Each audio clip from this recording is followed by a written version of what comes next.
The following is a presentation of ESPN on ABC.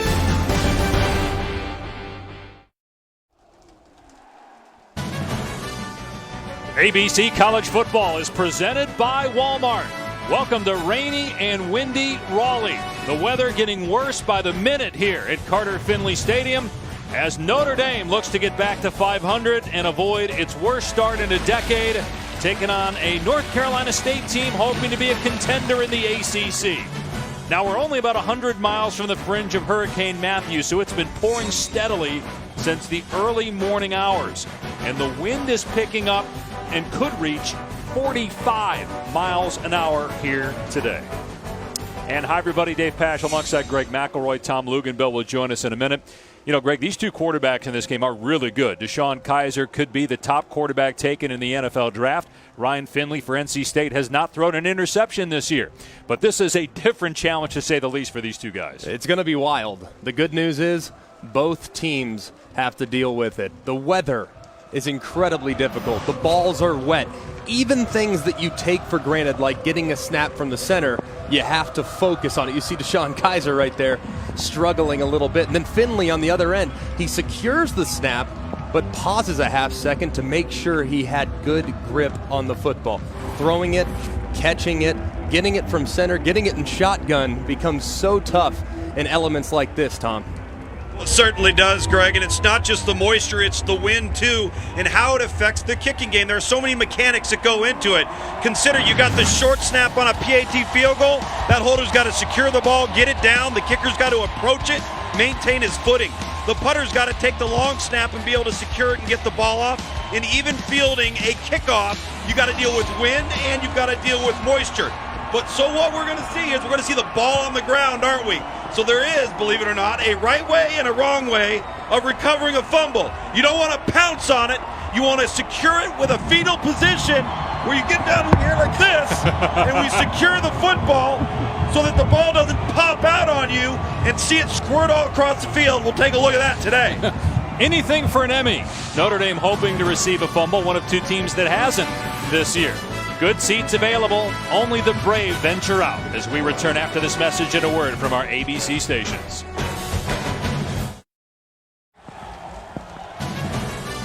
Welcome to ABC College Football presented by Walmart. Notre Dame and NC State from Raleigh, and you're watching the ACC on ESPN.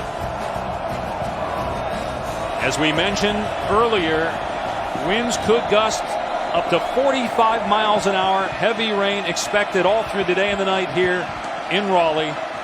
Notre Dame won the toss, elected to receive. Smart decision because they expect things to get worse from a weather standpoint after half. Going to be easier to move the football early on. Here's C.J. Sanders, who has a kick return for a touchdown this year. Trying to get his footing, and he's dragged down to the 21-yard line. Making his 17th consecutive start at quarterback is DeShone Kizer, a junior from Toledo, Ohio, who over the last 3 games has thrown for almost 1,200 yards, including 471, a career high last week against Syracuse. He's accounted for 20 touchdowns, including 6 on the ground.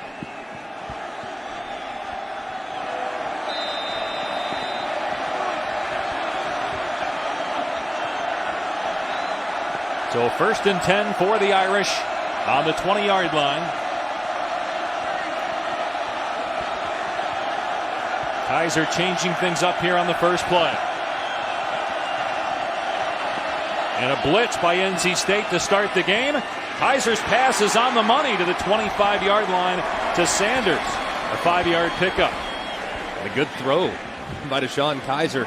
I think this guy is going to hear his name called very early in the NFL draft. A lot of experts think he might be the #1 overall pick, and I have a hard time disagreeing when you look at the way he throws the football. Throws a great deep ball. We'll wonder how much we'll see of that, though, today. Kizer looking downfield, going to air it out, and it is nearly intercepted. Jarius Moorhead in coverage. Now, was that the throw, or did the receiver run the wrong route that time? It's the throw. The receiver's releasing vertical, And in these gusts of wind, you'll see big-time misses like that. And Deshaun Kaiser, from time to time over the course of the last few games, has gotten a little greedy with the football. That was an example of that, setting up now a difficult 3rd and 5 in a rainstorm. So that was not a design shot. That was his decision to throw deep there? Yes. You see Adams leaving the backfield. Kaiser going to throw it to him out in space. And tried to spin away from the defender, but loses yardage. Tracked down by Gerard Fernandez. So Notre Dame goes 3 and out to start the game.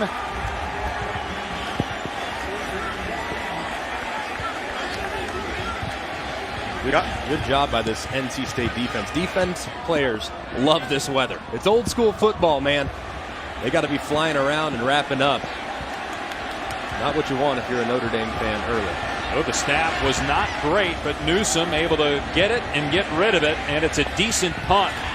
And a flag down as Notre Dame did not give the return man, Braylon Cherry, room to catch the football. Jeff Heiser, our referee.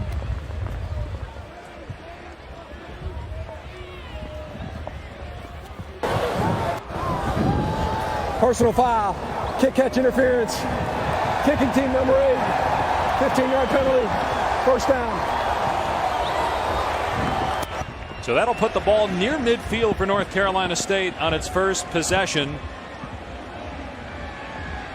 Ryan Finley, sophomore quarterback from Phoenix, Arizona, one of the nation's leaders in completion percentage. As we mentioned, no picks thrown this year. He was at Boise State last year. He graduated in 3 years, started 3 games, and he has 3 years of eligibility left. He got a medical redshirt 1 year. He's taking online grad courses right now and is a sophomore quarterback.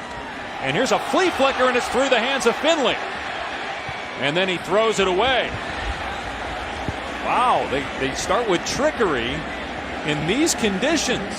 Wow. It almost results in disaster. Unbelievable, Dave. That was something that I just don't even know why you would attempt something like that. With field position being a premium in these conditions, Greg, that's unbelievable right there. Yeah, I'm going to have to disagree with the call right there. Get your quarterback off to a nice rhythm. Get him confident in the game. Don't agree with the call by Eli Drinkwitz on the first snap of the game there. Drinkwitz's first year as the OC. He was with Finley at Boise State. Here's an end around to Jalen Samuels, and he's got running room, pushed out near the 1st down. Samuels will do it all for this NC State offense. It's his 15th carry on the season. He also has 20 catches on the year. Try to get him involved early. He's a great receiver. He's a runner. He can play outside, inside. He's actually listed as a fullback. But he is a talented individual that's a matchup nightmare for defensive coordinators. So a 1st down for NC State at the Notre Dame 40-yard line. Hand off to Matt Days off the right side. Powers for about 5 yards. Days averages over 100 yards per game. I think he's one of the best running backs that a majority of college football fans don't know about. The guy's explosive. He's consistent. He's strong. He hits the hole extremely hard. He's good in protection.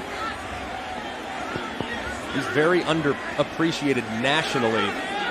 With a big game here against obviously a national brand, he could jump on the spotlight for a lot of teams, especially those in the NFL. And a guy you need on a day like this. Here's Samuels again with running room. Past the 25 before he's pushed out by Cole Luke. That's an 11-yard run and a 1st down for North Carolina State. NC State, 3 out of the last 4 games, they've scored on their opening possession. They are really a good football team in the 1st quarter. Doesn't seem to be slowing them down this weather already here. Driving and marching on the cusp of the red zone against the Irish. Jalen Samuels with 7 touchdowns this year. He had 16 last year, a mix of rushing scores and receiving touchdowns. That's him in the slot there at the top of your screen. They run Days. Tripped up and falls down at the 21, a 3-yard run for Days. NC State has dominated the first quarter here at home, outscoring teams 31-7. They've scored on their opening drive in each game here at Carter Finley Stadium. Their only loss this year was at East Carolina. They lost that game by a field goal. They just beat Wake Forest last week. The schedule gets tough this week. Next week, Clemson on the road, and then at Louisville the following week. Again, trouble with the snap, and in the backfield was Dalen Hayes as Finley covered up the football back at the 27, a 6-yard loss. And it's a good snap by the center. Hits you right in the numbers. You can see Finley, his head goes just to the right, getting ready to hand the ball off to the running back. But Luke's, you talked about it. You got to double over the ball. Slid right in the fetal position. Well done, my friend.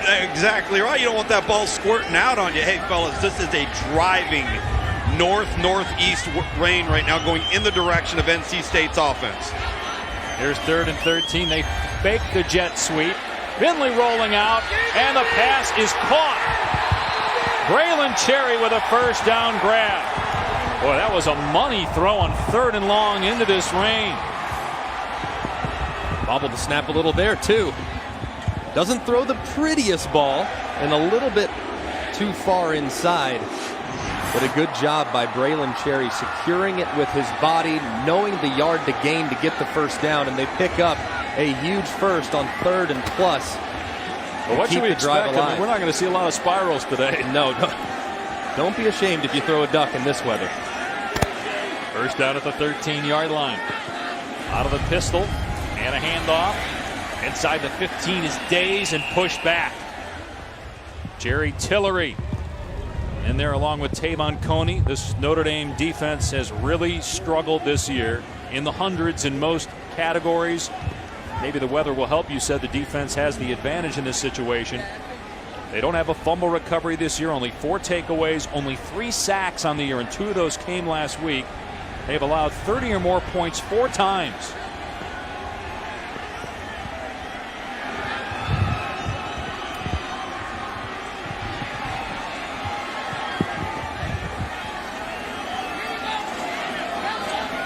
On 2nd and 9, the pitch to Hines, and he's drilled at the 10-yard line.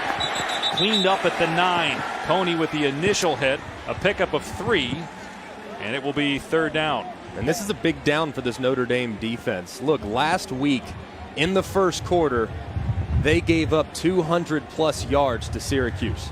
In the first half, they gave up 27 points. After halftime, though, they played so much better. They were wanting to carry over some of that momentum.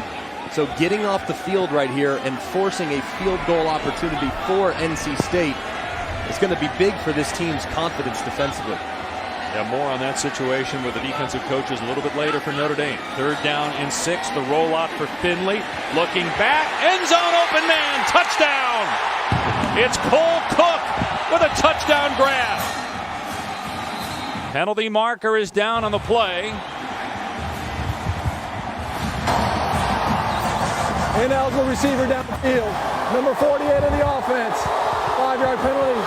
3rd down. So the guy that caught the touchdown was illegally downfield. Cole Cook. And we'll take a peek. Look at the receiver on the right-hand side. That's Stephon Lewis. He's on the football covering up Cole Luke, which makes him ineligible. And you can see. So is that on the receiver? Right there. That's on the receiver and the quarterback. The quarterback has to look out and tell his wide receiver, hey, Stephon, back off the football. That's a mechanical issue. Points are at a premium. You can't make mistakes in alignment. That's a critical mistake by this NC State offense. That's a great point, though, because most people just assume the tight end made the mistake there, but it's the receiver and the quarterback. So 3rd and 11. Here's Finley pumping, firing, incomplete. Broken up inside the 10. Lewis was the intended receiver. And so the Irish, as Nico Fertitta makes the hit, forces NC State to try a field goal.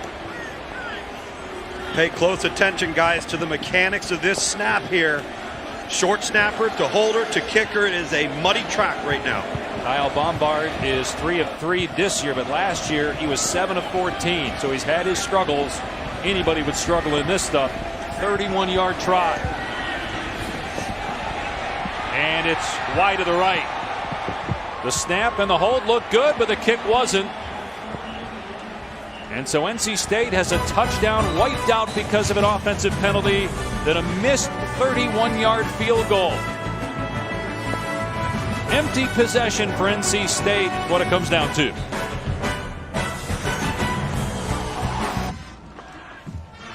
Are the Miami Hurricanes for real? We might find out tonight on ABC. It's the Sunshine State Showdown without the sunshine. Miami and Florida State. It's cloudy there. Obviously, Florida, one of the states impacted by Hurricane Matthew. You can see the game on ABC tonight, also streaming live on the ESPN app and watch ESPN. So Notre Dame with its second possession. After the missed field goal, the Irish taking over on the 20, and they keep it on the ground with Josh Adams. He makes it to the 24. I want to go back to this penalty. Look at Stephon Lewis. He is on the line of scrimmage, therefore making Cole Luke, as he releases downfield, ineligible. That's on not only Stephon Lewis to get off the football, but on Ryan Finley to look out there and say, hey, buddy, back off a little bit and make sure that you're off the line of scrimmage. Just poorly executed in the pre-snap by the quarterback and receiver. They hand it off to again Adams. It's maybe 2 with Josh Jones, who might be the best player right now in the secondary for NC State. When last year the coaches felt he might have been their worst player back there, he's really improved. He's their leading tackler. Made the stop there, bringing up 3rd and 4.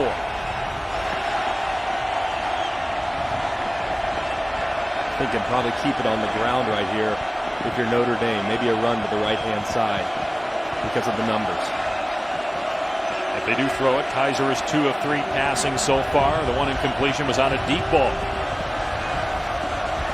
3rd and 4. Kaiser in trouble. Gets away from a sack. Can still throw it and does. And it's a first down catch at the 31-yard line.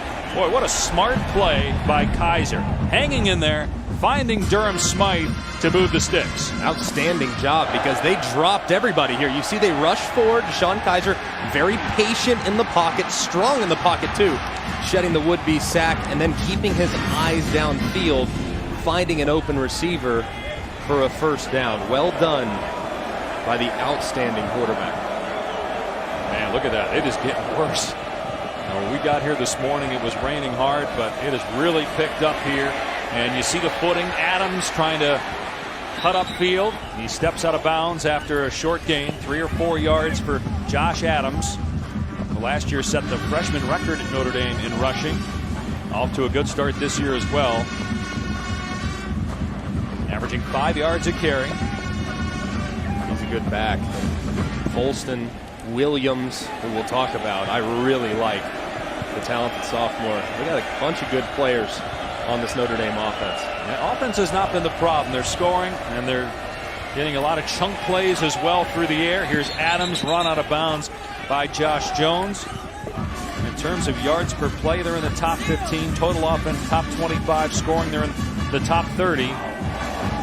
But again, it's on the other side of the ball. Biggest reason why Notre Dame is 2 and 3. But in situations like this Notre Dame offense, they are outstanding, but they're explosive. I mean, they want to throw the ball down the field. You already mentioned how Deshaun Kaiser is maybe the best deep ball thrower in college football. In elements like this and wind, yeah, it's very difficult to keep your offensive identity.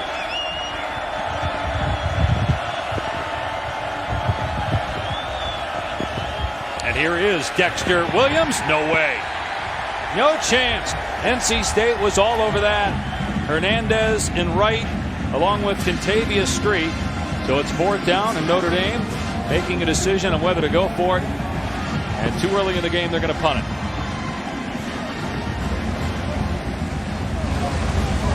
Now flooding here. By the way, happy anniversary to Carter Finley Stadium. This is the 50-year anniversary to the date when the stadium opened, but I don't know if anybody's celebrating that right now. I think everybody's just happy to be dry. And a bad punt off the side of the foot. Although maybe by the end of the day we'll be saying that's a good punt. as the conditions continue to worsen here in Raleigh.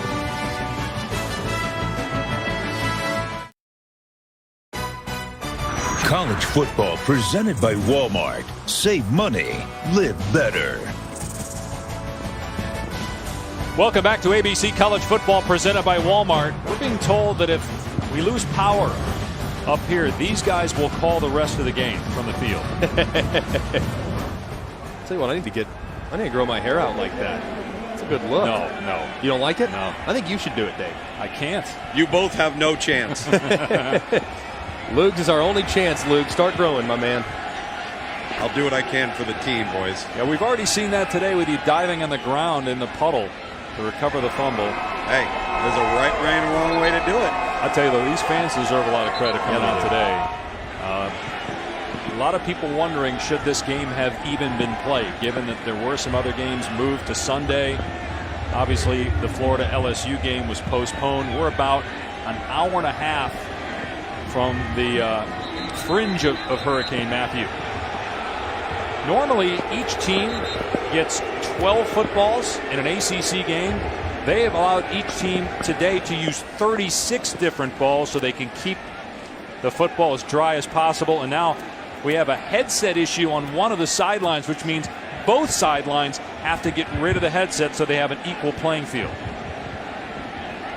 They're also getting a ball substitution here, which they're not going to do as much of unless the ball comes to the sideline outside of the numbers. But with the delay due to the timeout, they forced a switch right here. Well, maybe they fixed them. They still got the headsets on both sides. Maybe they just fixed it there, and they were down briefly. NC State going to run the football here. Matt Day's getting outside. Turns on the Jets and picks up a first down, a gain of 11. Well, as we mentioned, the Notre Dame defense has been the problem. Brian Van Gorder was fired a couple weeks ago after the Duke loss. Greg Hudson, who was a former Notre Dame player and originally hired as an analyst, gets the defensive coordinator job. And talking with Brian Kelly this week, he says it's more of a collegial atmosphere now with Hudson. He's a fiery guy. He ran out there during a drill this week to bat down a pass. You know, Van Gorder did coach in college, but most of his time was spent in the NFL. Fresh set of downs. Another run play for Days. Nice cut. Days has the first down as he keeps his feet. Finally dragged down as he slides another 5 yards. There is a penalty marker down, though.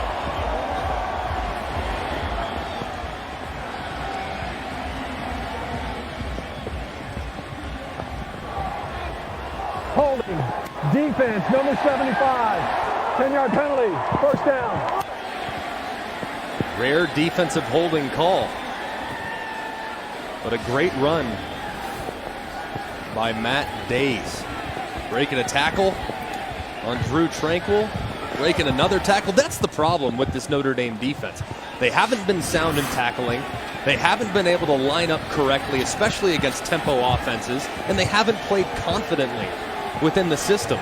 Greg Hudson is going to change that. That's the number one goal for Brian Kelly. Go out there, believe in what you're doing, and have faith that we're going to put you in the correct position.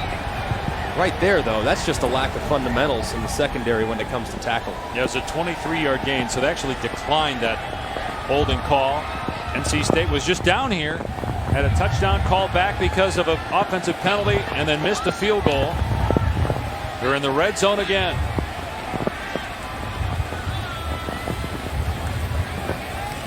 And Finley will hand it off to Samuels, and good sound play there by Devin Studstill.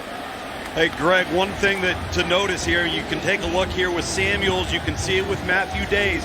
Notice how the tips of their fingers have white tape around their hands. Notice how none of the receivers have gloves on. The material with the gloves gets so slick with moisture, you're better off to put athletic tape, and that's why NC State here doing a good job securing the football under these conditions.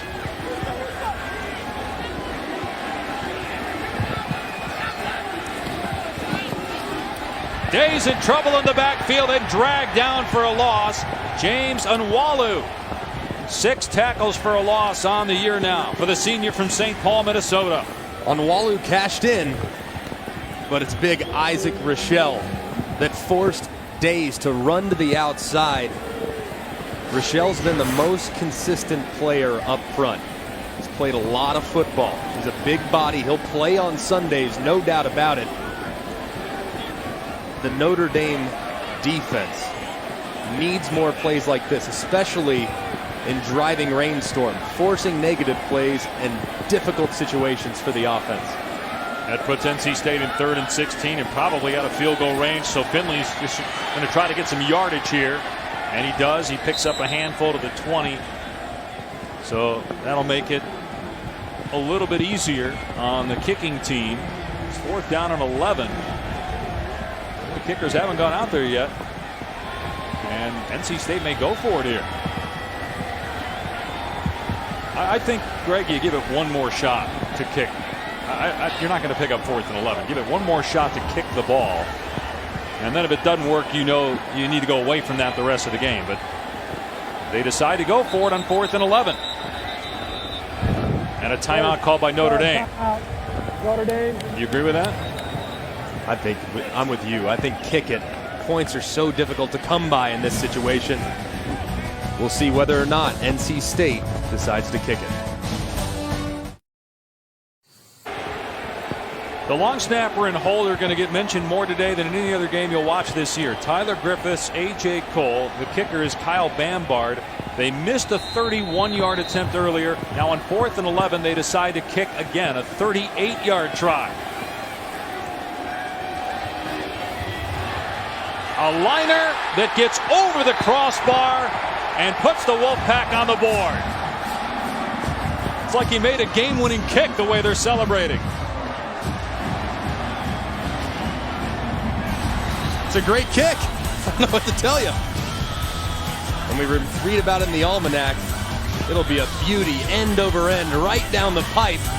Maybe not the reality. 3-0 Pack.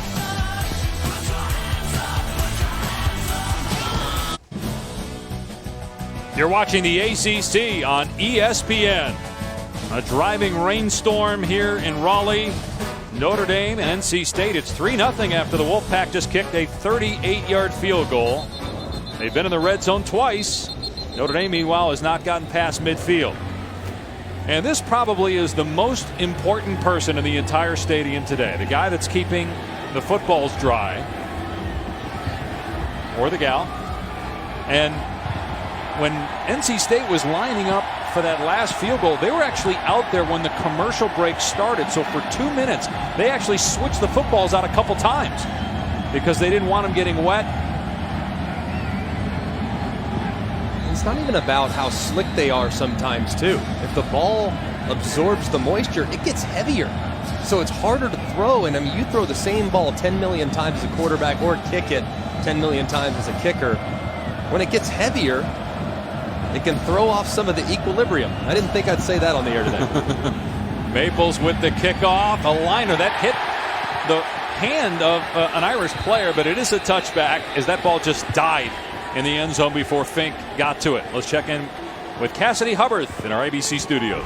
Thanks, Dave. Taco Bell studio update. Maryland looking to remain unbeaten and get their first 5-0 start in 15 years. This will help. Perry Hills to Ty Johnson, and he does the rest. 66 yards for 6. The Terrapins have tied it up at 7 in Happy Valley. Dave, Greg, back to you. All right, Cassidy. Notre Dame out there for the 3rd time on offense. Last week, you saw Kaiser tear it up. Now, they were perfect conditions, and they were playing Syracuse's defense. It's a little bit different here with the weather. As that goes over the head of Kaiser, the ball dies at the 10. Kaiser gets it back at the 6. Both players slid an additional 5 yards on the ground. Bradley Chubb had the first crack at it. Lugs, we laughed at you. I know you did. We laughed at you in the open as you tried to talk about recovering a football in this weather.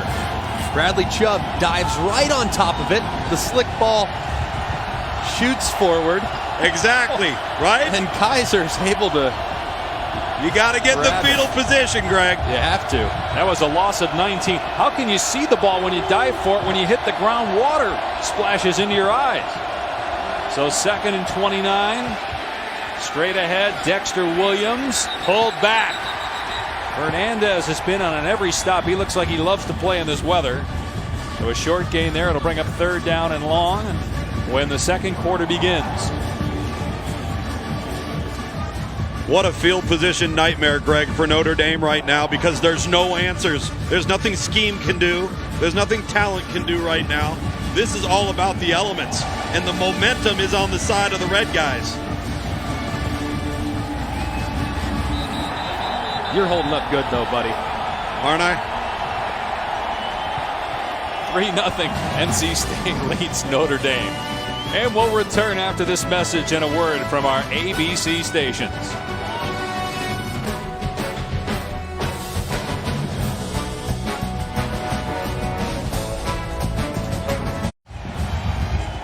Our Week 5 Monday Night Football matchup, an NFC South showdown.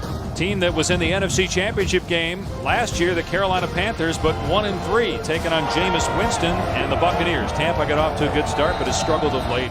Our coverage starts with Monday Night Countdown at 6. Notre Dame starting the second quarter with a 3rd and 27 from its 8-yard line. And the Irish will just keep it on the ground with Dexter Williams. And he gets maybe 5 or 6. And Tyler Newsome will have to punt from his 1 or 2 yard line. Special teams, once again, this is becoming a field position game. At some point, Notre Dame has to either get their ground game going or take a shot or two downfield. Right now they're going with the wind. So if they're going to take a shot, this would be the quarter to do so. Scott Daly is the long snapper. Did a pretty good job. And Newsome, with the help of the wind, absolutely smokes that punt. It dies at the 17. A 59-yard boot. And these are the kind of plays you celebrate on a day like this. A bomb by Newsome, and NC State backed up inside its 20.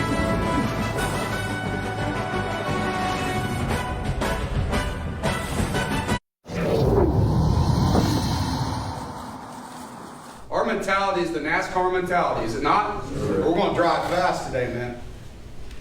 We're going to drive fast, but we're not going to crash the car, right?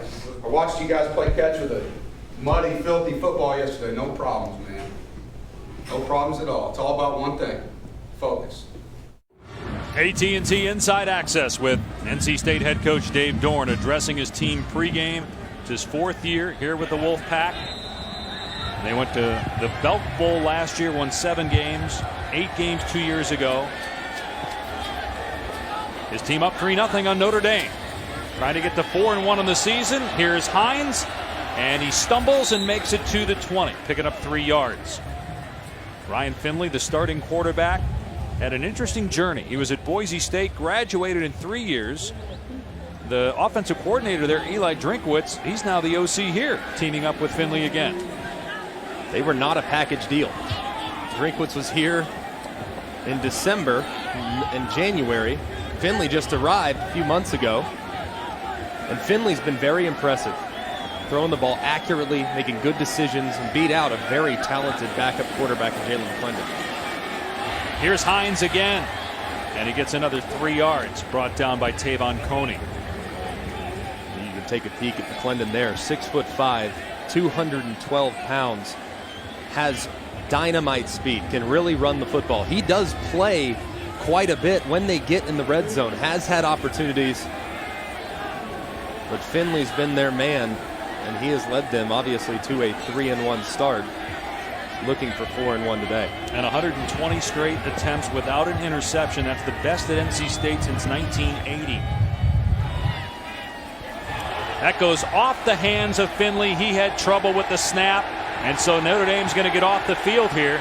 Finley thought there should have been a penalty on Jay Hayes, the defender for Notre Dame, who came in there with a hit. It's 4th down. This is the second time he's let a ball get through his hands. I'd have to agree with Finley. I don't think that hit right there, after Finley was clearly down, was necessary. Notre Dame's got to be smarter than that. If I was the official wearing a white hat, that's a penalty all day long. Tough to slow down, though, in this weather, as the punter corrals it. And it will go out of bounds near midfield. Best starting field position yet for Notre Dame after just a 30-yard punt by NC State.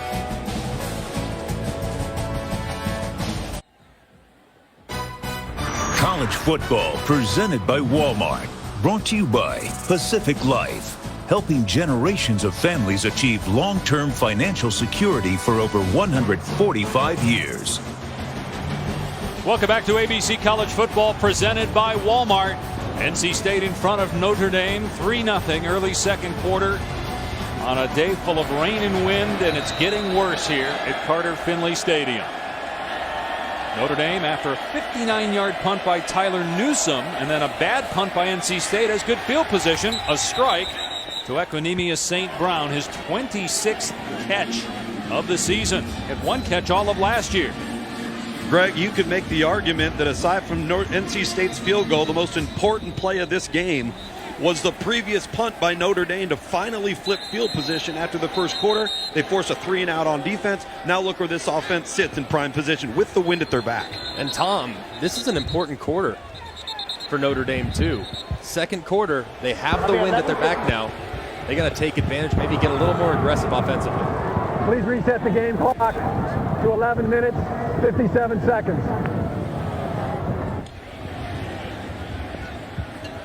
To the last 15 seconds on the clock as St. Brown was out of bounds. So 1st and 10 at the 36-yard line. Notre Dame trying to get back to 500.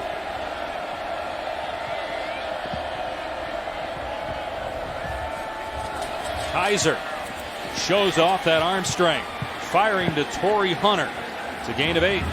Kaiser's been in this situation before. You Notre Dame fans, I know you might not want to remember it, but if you think back to last year against Clemson, similar conditions, very rainy, he performed pretty well under the circumstances a year ago. On 2nd and 2, they'll run it, and Dexter Williams does a good job finding the hole and picking up the first down. Well, you mentioned earlier you really like this kid. He's a sophomore, had a 59-yard touchdown run last week against Syracuse. He's an explosive runner, and he runs mean.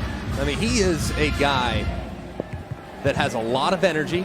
Brian Kelly really likes what he's done in the early going of this season. Expect him to get more touches as the year goes on.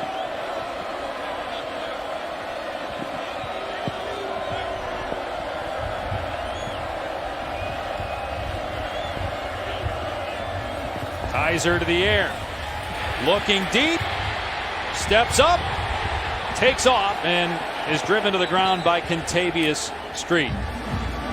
Well, Notre Dame started the year 1-3. The last time they were 1-3 was 2010. The Irish finished 8-5 that year. Do you think this is a team that's talented enough on defense to go on a run? They still have Stanford, Miami, Virginia Tech on the schedule. They have talent, but playing defense is 50% talent, 50% attitude.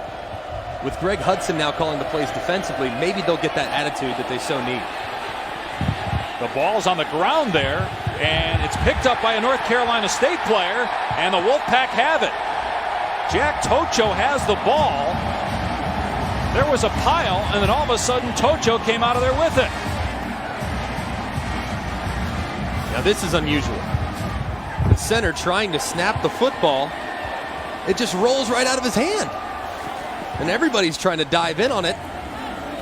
It's still loose under the pile at number 98. Yeah, B.J. Hill actually was the one that came up with it. I wonder if his knee was down when he got it. It's only a couple of yards, but I don't know that I've ever seen that before, where the center can't even snap it back. I've seen it dribble back a little further than that, but never where it just goes directly sideways. Hey, Greg, down here from this perspective and being by the ball boys and the ball girls down here, and they've got added extra personnel, it doesn't matter how many towels they have, and it doesn't matter how dry they keep them. The transportation is what's causing the problem. Back in a moment, 3-0 NC State. Allie Hubbard with your studio update. Georgia Tech taking on Pitt in their sweet retro unis. Nathan Peterman throws it back to Brian O'Neill, who rumbles 24 yards for the score. The 6'6", 300-pound O-lineman puts the Panthers on the board. It's 7-3 now in the second. Dave, Greg, back to you. I love that rule, Cassidy. In college football, an offensive lineman can catch the ball as long as he's behind the line of scrimmage, different from the NFL. I remember Laramie Tunsil, big Laramie Tunsil, in the Sugar Bowl last year. The Ole Miss Rebels scored a touchdown. I'll tell you what, I might move that guy to tight end. That tackle that was picking the knees up. Boy, look at the football, man. The rain just pounding on it. Yeah. Muddy, windy. NC State going into the wind, leading 3-0. And on the jet sweep, it's Hines. And he lost the ball at the 23-yard line. Julian Love jumped in there first for Notre Dame. No signal yet.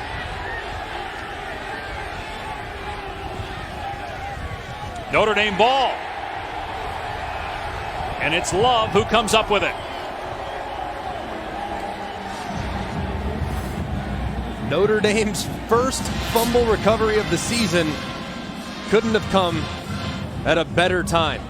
Nyheim Hines trying to spin, get a little bit too much, let the ball get away from his body, and a whole sea of golden helmets jumps in on it, picking up their offense that just gave the football away.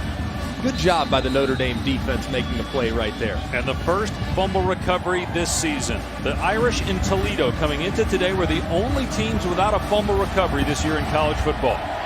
Just their 5th takeaway of the year. And it sets them up on the 22-yard line.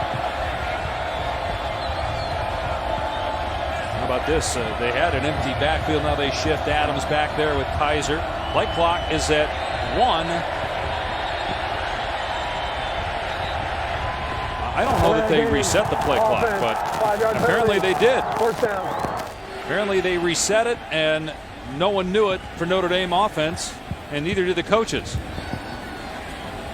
Guys, you cannot have that happen. You cannot have a delay of game on a change of possession. I know that Deshaun Kaiser right there is trying to get into the right play, but that cannot happen for you when you have a gift of a turnover and you're in the red area right here. I'm with you, Luke. Pre-snap penalties have hurt both teams now in the early going here. So 1st and 15 now. Kaiser, and that thing sails on him. Trying to hit Torrey Hunter allegedly there. That ball was about 10 yards over his head. 3-0 NC State. It's an important game for both teams. NC State trying to become a contender in the ACC. They can win this game. They got Clemson and Louisville next week. Certainly the next 2 games. If the Wolfpack can get one here today.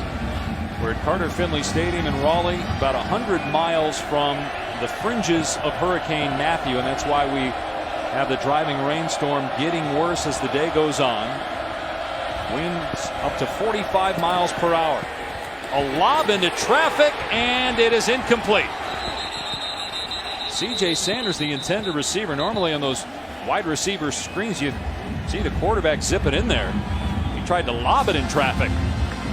That's consecutive throws by Deshaun Kaiser that didn't look like he got a great hand on the football. That's way too much air, allowing all the defenders to trace to the outside. And now Notre Dame, in a situation like this, in a very difficult 3rd and 15, have to think they'll probably try to get the ball out of his hands quickly, because a field goal at this length in this weather is very difficult. Maybe Kaiser just runs the ball. Tries to get 3 more yards, make it a little bit easier. Play clock winding down again. It's going to be a pass play. Kaiser waiting. Now throws. Incomplete inside the 10. He actually had a guy. But unable to hang on to it was Durham Smythe. I don't know if he was throwing it to Durham Smythe on the over route or if he was trying to get it.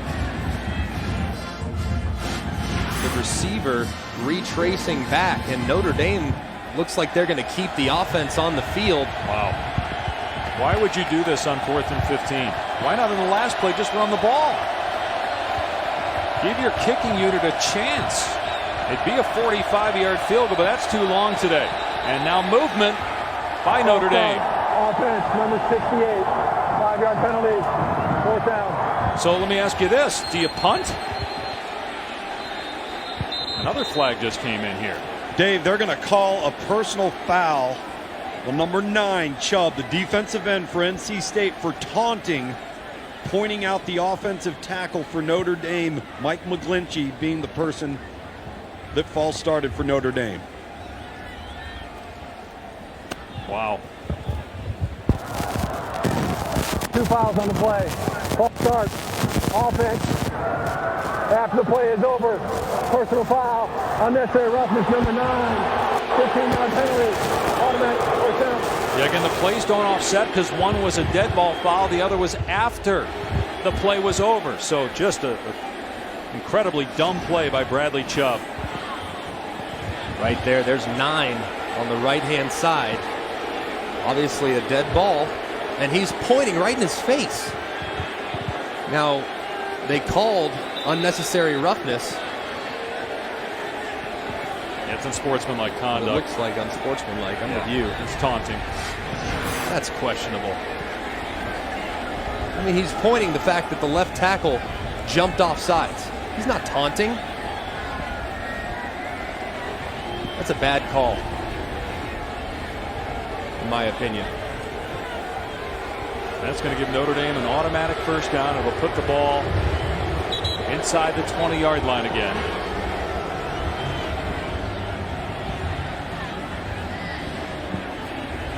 Biggest thing is the fresh set of downs.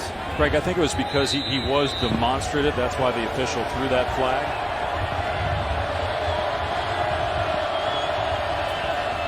Now they're going to run it. Here's Josh Adams, and he gets a yard as Jared Fernandez makes another tackle.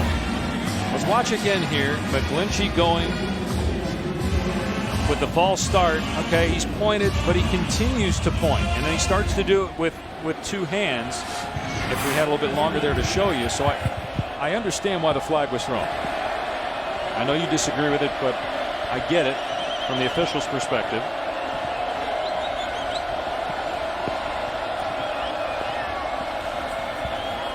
Kaiser off play action. Has an open man inside the 10. Out of bounds goes Torrey Hunter at the 7-yard line. It will be, let's see if they give him the 1st down. Should be 1st and goal from there.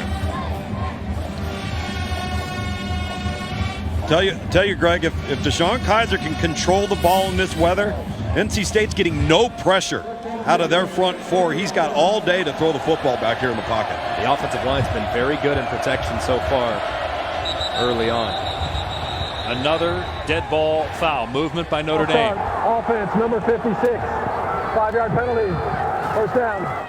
The left guard, Quentin Nelson. And you didn't see any NC State players motioning with their hands that it was Nelson there after what happened earlier. You just can't have mistakes like this. I mean, you're 2-3. You're trying to get back to 500. The defense is holding up their end of the bargain today for the most part. The offense, as you're knocking on the door, you can't lose 5 yards, not in the red zone. So 1st and goal now from the 11-yard line. Kaiser to throw. Instead, he gets sacked at the 20-yard line. Bradley Chubb. 3 sacks on the year for the junior captain.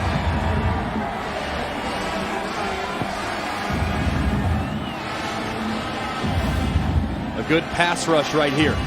Oh, you can see left tackle McGlinchey trying to fake the run. Didn't get his head up in time. Chubb slips right inside of him. The running back tries to bail him out, but at 275, full speed, you're not going to be able to slow down that big man. He drops Kaiser for a big sack. Kaiser on 2nd and goal. Running around on the mud. And throws it away. Greg, are you surprised that Notre Dame is continuing to throw the ball as often as they are in these conditions? This is the quarter to do it. They have the wind at their back, so if they want to get the passing game going, and that's who they've been. This offense running the football, for as good as that offensive line is, they've been inconsistent at the point of attack. They have talented guys, but the running game just isn't clicking on all cylinders, so they know that throwing the football and giving it to Deshaun Kaiser is their best opportunity at this point. They have run the ball 13 times, thrown it 11, which seems surprising in weather like this. 3rd and goal. Kaiser again to pass to the end zone. It's picked off. Intercepted by Moorhead. So just as we talk about how many times the Irish are throwing the ball, Kaiser gets picked off.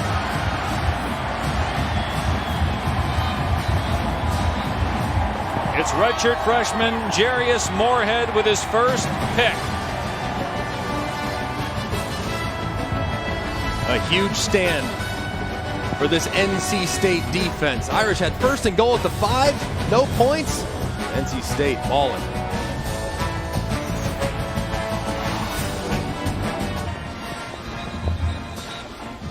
So Notre Dame fails on 1st and goal to get points. DeShone Kaiser's an amazing quarterback.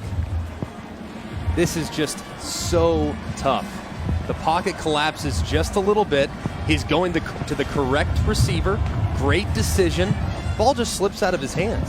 I mean, there's just nothing you can do as a passer in these circumstances. It's going to happen. Unfortunately for Kaiser and the Notre Dame offense, it ended up in the hands of a guy wearing a red jersey in Jarius Moorhead. He's filling in right now for Sean Boone, who was suspended for the first half of this game for targeting from last week. North Carolina State runs the ball. Matt Days picks up 2 or 3. Take a look pregame at the grips for these guys. What do you see here when you're looking at this, Greg? You look at Kaiser. He has 2 fingers on the laces, being the pinky and the ring finger. That 3rd finger is almost on the stripe, which on a Wilson football is elevated, should give you additional tackiness. Ryan Finley, big hands, long fingers, hasn't had a ton of problems throwing it or gripping it at this point, with the exception of a few bobbled snaps. Here's the jet sweep. Samuels in trouble in the backfield, nowhere to go, and pushed out of bounds at the 22 by Tranquil. Was he hit late? Fans thought that he was, but no flag. But again, Greg, I'm just surprised, going back to that last possession by Notre Dame, why they didn't run the ball when you got inside the 20, especially after the penalties when you're backed up. To throw the ball there, 3rd and goal from your 20-yard line. I'm with you. This Notre Dame offense needs to become more balanced. Their production so far through the first 5 games of the season, 2/3 of their yards were made through the air, 1/3 on the ground. That needs to get closer to 50-50 if they're going to play against good defenses like they're seeing here today. Now a screen and a great defensive play as Days is wrapped up by Daniel Cage. So a loss on the play. NC State will have to punt. Look how fired up Greg Hudson is there. Hudson's going wild. That's a good job by Notre Dame, knowing that it's hard to throw the ball down the field. So you wrap up, you get tight, you get aggressive, and Hudson loves it. They say he is a boatload of fun around the facility. This Notre Dame defense really has played so much better the last few weeks. That's actually a pretty good punt, given the situation. Down to the 38-yard line. 40-yard boot. Our Aflac trivia question: what schools have had the most former quarterbacks start in the NFL this season? Do you have a clue? I do have a clue. All right. What do you got? I know one, because there's 2 guys whose name are on the stadium right below us, and Russell Wilson and Phillip Rivers. Okay, and who's the 3rd guy then if it's NC State to start this season? It has to be 3. Yeah, I'll give you a hint. He was just put on injured reserve yesterday. Aha! The New England Patriots. Jacoby Brissett. Yep. We'll answer the other one, because there's 2 teams. NC State does run it here, and diving is Josh Adams out to the 44-yard line for Notre Dame. So a gain of 5 of the play for Adams. 3-0 NC State. Phillip Rivers still getting it done with the San Diego Chargers, and of course Russell Wilson starred here initially, and then it was between him and Mike Glennon. The coaching staff at the time wanted Glennon, so Wilson ends up going to Wisconsin and is now a star in the NFL. Adams planted by Street after a 2-yard run. 3rd down coming up. And it's 3rd and 4, 3rd and 3 plus. I mean, this is what you need to be in if you're Notre Dame, because if it's 3rd and 4, you can run it or throw it and still convert. It's the 3rd and 15s, 3rd and 27s that are impossible in these conditions, and they've been in those way too often in the early going. And they're going to go empty here, so we'll see if Kaiser slings it on 3rd down and 4. It's a quick pass, and again you see it. There's just no chance to throw the ball. I mean, this is one of the best quarterbacks in all of college football, and he's throwing ducks because of the weather. There's just nothing you can do. I mean, you have to grin and live to play the next snap. Right there, the ball just doing his best Clayton Kershaw impression on a little sinker. It's hard in these elements. I never had to play in a situation like this, so I can't speak to it personally. But seeing these guys, and as good as they are, seeing them struggle makes you think it's remarkably difficult. Braylon Cherry is deep. Another good punt by Newsome. And the ball sinks into the ground at the 15-yard line. All right, let's go ahead and answer the Aflac trivia question. We mentioned there were two teams that have had 3 Aflac former quarterbacks from their school start in the NFL. You said NC State. The other, and I knew this one because I watched it on Thursday night, Drew Stanton start for Arizona. Stanton, Kirk Cousins, and Brian Hoyer are all starting this year for Michigan State in the NFL. And I always forget about Michigan State when it comes to the quarterbacks. They've had a lot of good ones over the years. The last 10, 12 years, they've had multiple guys in the National Football League, as has NC State, and of course, Notre Dame the same. And if something were to happen to Jameis Winston on Monday Night Football, Mike Glennon from NC State is the backup quarterback there. Matt Days does a good job to get positive yardage there. He was hit at the point of attack by Greer Martini. Oh, Greg and Dave, we were talking about the ball and being able to grip the ball, and you made reference to the brand of the ball, Greg.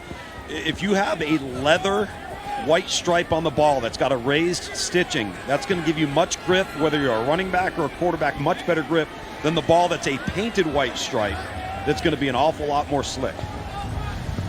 Notre Dame has one with that tacky stripe.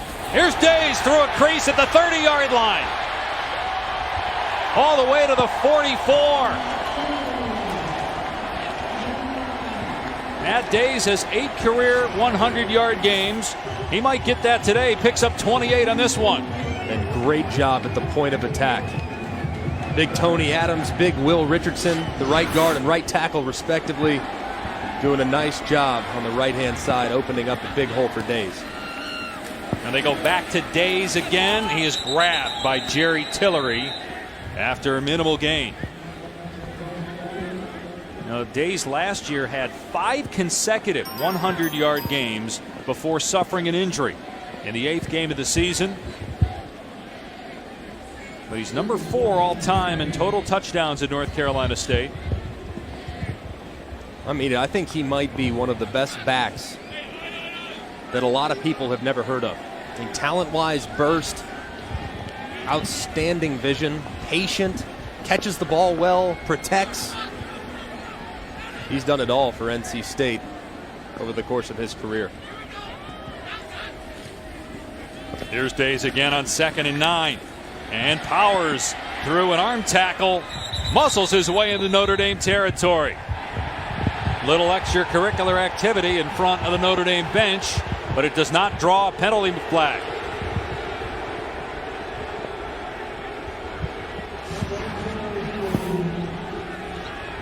Little chippy in there, walking all the way through. That's Thaddeus Moss, son of Randy Moss, who's a talented freshman on this NC State team. Good job by the officials, letting him play, getting him regrouped, not penalizing either team. Big 3rd and 4 here for North Carolina State. Inside 2 minutes remaining here in the first half. Option. Days. And he is stacked up short of the first down. You would think NC State will go for it here on 4th and inches at the 46-yard line. I wouldn't. You wouldn't? 120 on the field. Punt it, take it to half with the lead. This game's about field position. If you are brought up short, then you give Notre Dame possibly a shorter field to try to cash in and make some yards, and make some points before the half. Notre Dame calling a timeout, so that's the second timeout taken.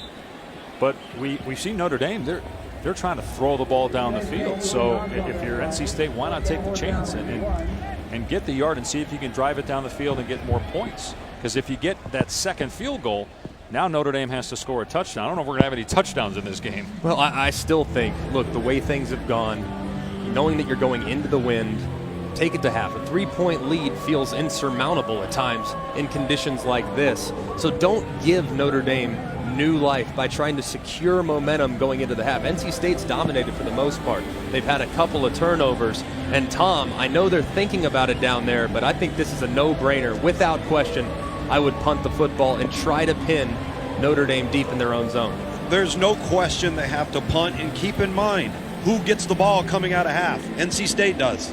So take all the danger out of this right now. Get the field position back that you had all first quarter. You lost a little bit here in the second quarter. And just go ahead and get yourself into the locker room. Force Notre Dame to go the long field. I guess I'm disagreeing with the two quarterbacks. But after the exploits yesterday, maybe you guys should be on my side. More on that a little bit later. Just setting up the crowd to be dazzled by our two quarterbacks in a pass segment. The last time Notre Dame was shut out in the first half was the national championship game against Alabama in 2012.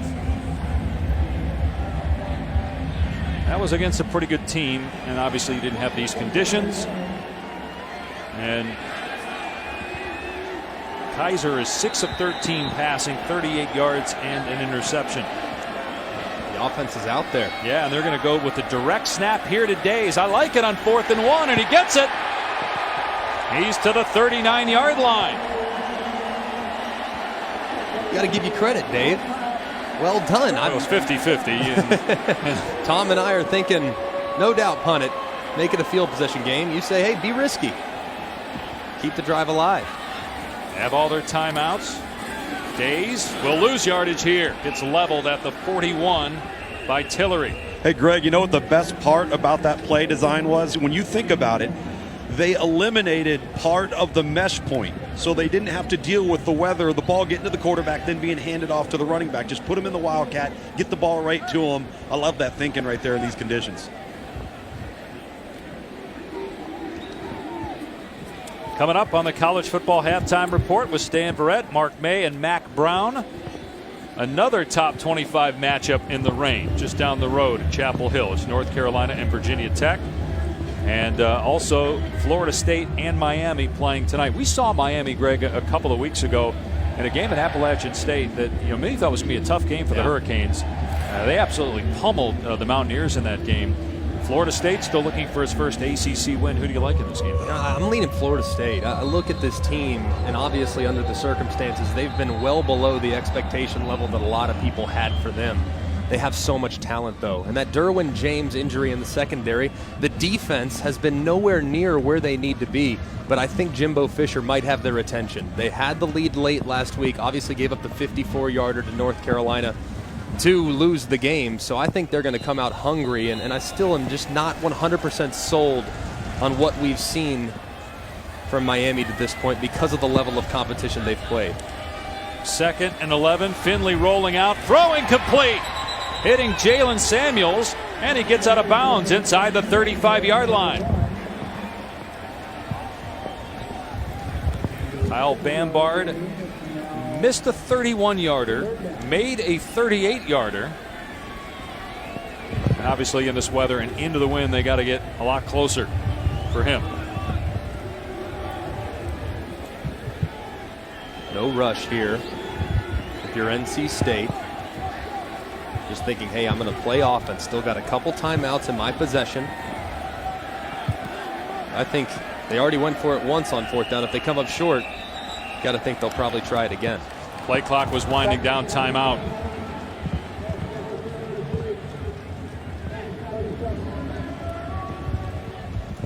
This week's college football rankings brought to you by Goodyear, the AP Top 10. We mentioned Miami is number 10. Tennessee and Texas A&M coming up. Is it just the Vols' year after last week, or is Texas A&M the better team? Texas A&M's very talented, and their quarterback Trevor Knight, he hasn't been really explosive, especially in the passing game. Missed a lot of opportunities through the air the last few weeks, but he's steady and he's able to run the football. And Tom, that game between Texas A&M and Tennessee, it could determine an awful lot because of the injuries on Tennessee's side. Oh, there's no question. Tough contest for the Volunteers, and I think it's important that they get off to a fast start so they don't feel like they've got to rely on what's taken place in the previous weeks. But I'll say this about A&M, that team, they have completely revamped their running game, and they can get after you with their defensive front. Two things that they've been lacking over the last 3 to 4 years. And depending on what happens with that LSU-Florida game, doesn't look like it's going to be played. That could have a big impact on things as well. On 3rd and 5, the pass sails over the head of Cherry. And the offense staying on the field here for 4th down and 5 at the 34 of Notre Dame. No surprise here. If you're going to go for it on 4th and 1 on Notre Dame's 45 or 46 yard line, you're definitely going to go for it here. Yeah, it's a little longer to gain. There's not nearly enough time, I think, for Notre Dame, given the way their offense is played, to get down into scoring position.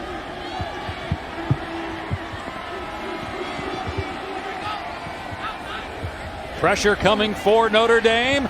Finley's pass is dropped. Thaddeus Moss, a true freshman, couldn't pull it in. Would he have been able to get the first down if he caught it? Hudson fired up as the Irish take over on downs. Offensive coordinator Eli Drinkwitz had the perfect play call. He's got Thaddeus Moss, who's a big, fast body, going against the defensive end in Trombetti. Hudson, look at the energy he's showing. That's what they need. I think this defense, look, they're young. They lost a lot of quality players over the last few years. They just need to believe. And Greg Hudson's trying to instill that belief in themselves. Now let's see if the offense for Notre Dame can do anything in 55 seconds. Kaiser's had trouble just throwing the ball 2 yards down the field. That pass broken up at the 38-yard line.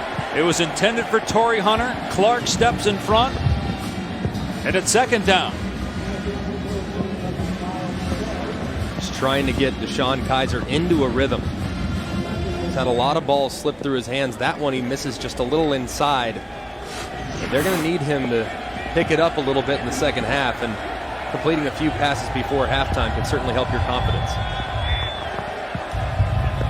Run play on 2nd and 10, and Williams is dropped.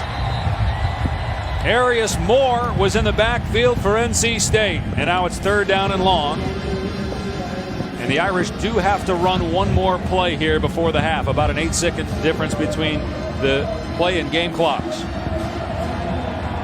Got a timeout.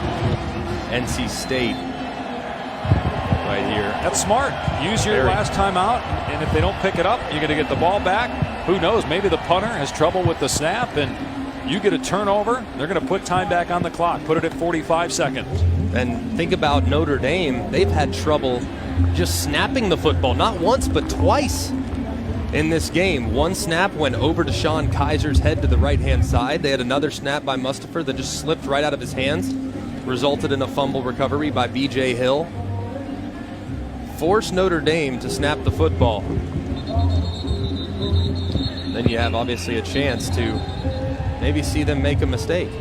Let's take a look at some of these bad snaps that we've had, and also just poor job on the pitch there on the flea flicker attempt. Finley dropping the ball a couple times. That one over the head of Kaiser. And then I don't know what that was. That was a snap by the center to the left guard. That's a strange one there. 3rd down and 12. And it's a design quarterback run by Kaiser, trying to get outside. He can't. Jones wraps him up. NC State does not have any timeouts.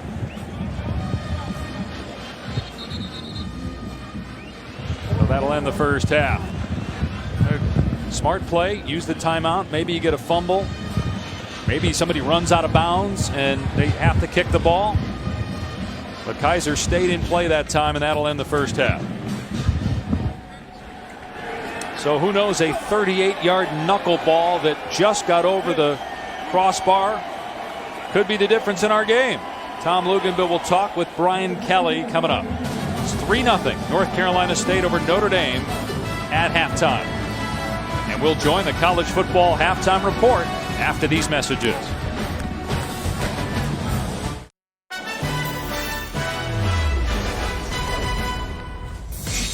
So far, the weather's been the big story in Raleigh. The effects of Hurricane Matthew affecting both teams. Only points of the first half, a Wolfpack field goal.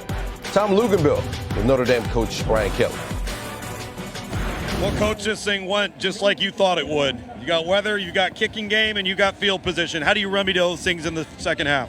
Well, we got to take care of the football. We had the bad snap, obviously, and then Deshaun lost the grip on an open receiver that he had coming open in the end zone. So, it's just one of those things. You just got to fight through the conditions. They're fighting through the conditions.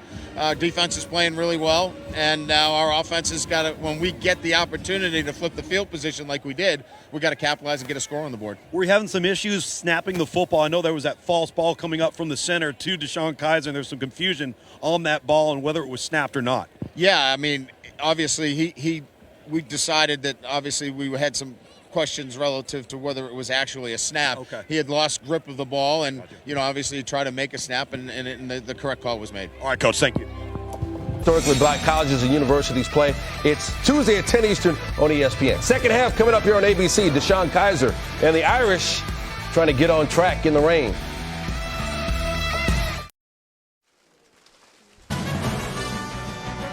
Welcome back to ABC College Football, presented by Walmart. You're watching the ACC on ESPN. From Raleigh, North Carolina, there's no time on the clock, meaning halftime is ended, but there are no players or coaches on the field. Until further notice, both teams are being held in the locker room. There was lightning about 15 miles away. So they're holding everybody in the locker room right now. But no official lightning delay as of yet. So we have a few minutes here to discuss. And if you're a quarterback, you have more than 20 minutes to think about what you just went through in the first half. So, Greg, put yourself in the shoes of Ryan Finley or Deshaun Kaiser. What mental, physical adjustments are you going to make? You almost, to a certain extent, just have to smile it off. I mean, look, this is an impossible situation for both Kaiser and Finley. The winds are howling. Obviously, the rain is making the ball extremely slick. It's so hard to play offense under these circumstances. So if I'm a quarterback, I'm thinking, look, just got to be smart with the football, secure it on the center quarterback exchanges, and rely heavily on my defense, because that's what's going to be what determines the game. And if I'm Deshaun Kaiser, I might go to the coach and say, can we hand the ball off when we get in the red zone again? They had an opportunity there late, but threw the football and came up with no points. The last time Notre Dame was shut out, by the way, in a half was 4 years ago. The last time for a game, you got to go 99 games back to 2008. All right, let's take a look at today's right combination, brought to you by State Farm. When you get a good snap in normal conditions, we don't talk about them, but we're going to give a shout out to Tyler Griffiths. Put it on the money. The holder did a great job, and the kick was good from 38 yards for the only point of the first half. Fans have been told that they can voluntarily leave the stadium, but many going to tough it out, saying, why not? I'm soaked. Might as well just stick it out. 3-0. NC State of the half. There's a delay in Raleigh at Carter Finley Stadium because of the weather. We're told it's going to be about 10 minutes before they decide when to allow the players back on the field. It's NC State with a 3-0 lead over Notre Dame right now. So we're going to find out how good this Miami defense is against Dalvin Cook and Florida State. Are the Canes back? That's the big question tonight. We'll have that game in primetime for you, 8 Eastern here on ABC. Our game at halftime, it looks like they're about ready to start the third quarter, so let's send it back out to Raleigh for the second half. NC State and Notre Dame. All right, Stan, welcome back to ABC College Football, presented by Walmart. 3-0 North Carolina State in front of Notre Dame. It has been pouring rain since early this morning, getting worse as the day goes along. Winds that started out at about 15 miles per hour Some man on the street interviews during our 35-minute weather delay. Up to 45 miles an hour, perhaps, as the storm generated by Hurricane Matthew, which is about 100 miles from here, where that hurricane cone is. And the weather still going through here, expected throughout the day and night. Let's check in with Tom Luganville down on the field. Well, guys, it just wouldn't be fitting if we didn't come on air and have the hardest rain of the day coming down right now. If you take a look down here at the field, with every step that these guys are taking, this is what they're getting into. So when that ball security becomes such a premium, it's not just people swiping at it, things of that nature. It's how the ground now affects your ability to hold on to the football. I talked to Dave Doran, head coach at NC State. He said quite bluntly, if we don't turn the ball over, we win the game. And more on that in just a moment. In terms of the turnovers, 3-0 Notre Dame on a 38-yard field goal. NC State rather with a lead on that short field goal. Here's Hines on the return for the Wolfpack. Dragged down at the 33, slides 3 more yards. Let's take a look at our Pacific Life game summary. Tom alluded to the turnovers, a fumble lost by both teams. This is the first fumble recovery for Notre Dame this year. Happened in the second quarter. Then on an awkward snap that ended up at the feet of the left guard, the Irish recover. And then Notre Dame on 3rd and goal, Kaiser throwing to the end zone. You could see there how that ball wobbled, that it was an easy pick for Jarius Moorhead. Notre Dame had 48 yards on 31 plays. State had 122 yards with 95 on the ground. And Matt Days brought down at the line of scrimmage. He had 84 yards rushing in that first half, but stopped there for nothing by Niles Morgan. That first play is any indicator. I think it's going to be ground and pound for both of these teams in the second half. Very difficult, almost impossible to throw the ball consistently and accurately in conditions like these. It's going to be important for the running backs to try to take over this game. Reggie Gillespie is in now, spelling Matt Days here on 2nd and 10. Gillespie keeps the feet moving and able to dive for a couple of yards. Bring up 3rd down and long. And it will be interesting to see how these teams handle 3rd and long if they can't run on 1st and 2nd down, if they take a risk in throwing the football. And that's really the appropriate word right now when you throw the ball. That's exactly what it is. It's a high-risk opportunity. This defense for Notre Dame, they're playing aggressive in the secondary. They know that downfield throws are very unlikely to be accurate in a situation like this. So think on 3rd down, especially in throwing situations, screens and draws, throws behind the line of scrimmage. And Finley will take off here and dives to the 40-yard line. Notre Dame was all over that, so a 3 and out for NC State. Tell you what, Greg, that's okay, because now you're going to punt the football, and if you get any semblance of a punt here, you're in great shape of field position, and that's how NC State owned the first half, was by winning field position. A.J. Cole will punt it. Chris Fink and C.J. Sanders are deep.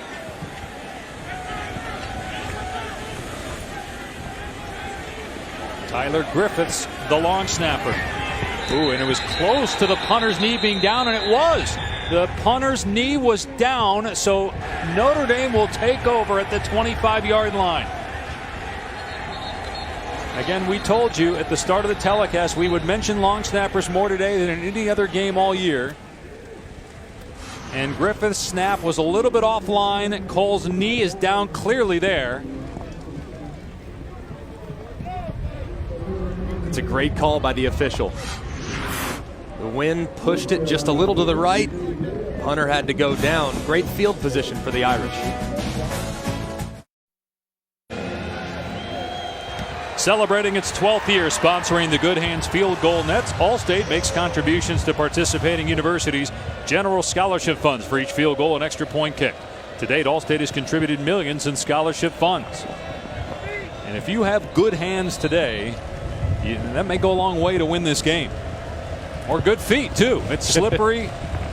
We've seen guys fall, drop passes. The punter had to go down because of a bad snap, took a knee, so Notre Dame takes over on the 25, and it's Kaiser running it. and he gets to the 22-yard line. So he'll pick up a 3 on the play. It'll bring up 2nd down. Now, on a normal day, the target range for Justin Yoon is about 52. And so that's why we've got that in there, just to give you an idea that on a normal day, that's about his range. He's got to get a little bit closer today. Probably more near that yellow line is within his range today, given the weather. Josh Adams on the call picks up a couple. Although in talking to Brian Kelly the other day, there appears to be a flag down. No, it's just a towel. But he was saying he's not afraid to put Yoon out there to try a 50-yarder, but that's before he got here and saw how bad the weather was. And it's not even about the kicker as much as it is about the snapper and the holder, the entire operation trying to get the ball down and attempt to kick. Very, very tough, obviously, under these circumstances. Greg, we saw him throw the ball out in this situation in the first half. Let's see if they run and just get some yards to set up a field goal. Nope. Kaiser to the air on 3rd and 6. In trouble. And down he goes for a sack. So they lose a couple yards. It'd be a 40-yard field goal from here. Bradley Chubb makes the play. So Notre Dame looking to tie the game here. So it'll be a 40-yard try for Justin Yoon. Scott Daly is the long snapper. Montgomery Van Gorder is the holder.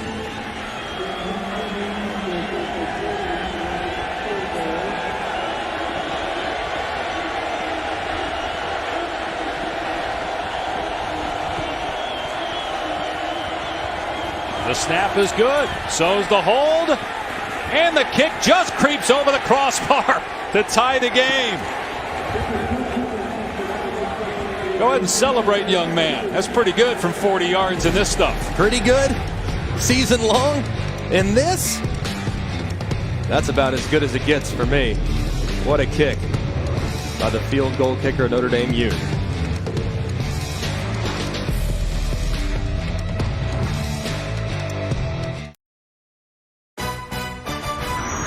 College football presented by Walmart. Brought to you by Chick-fil-A. We didn't invent the chicken, just the chicken sandwich. So after a 35-minute weather delay, we're tied after a Notre Dame field goal. Here are the home games affected by hurricanes for North Carolina State since 2000. And look, they scored a lot of points in 3 of those 4 games.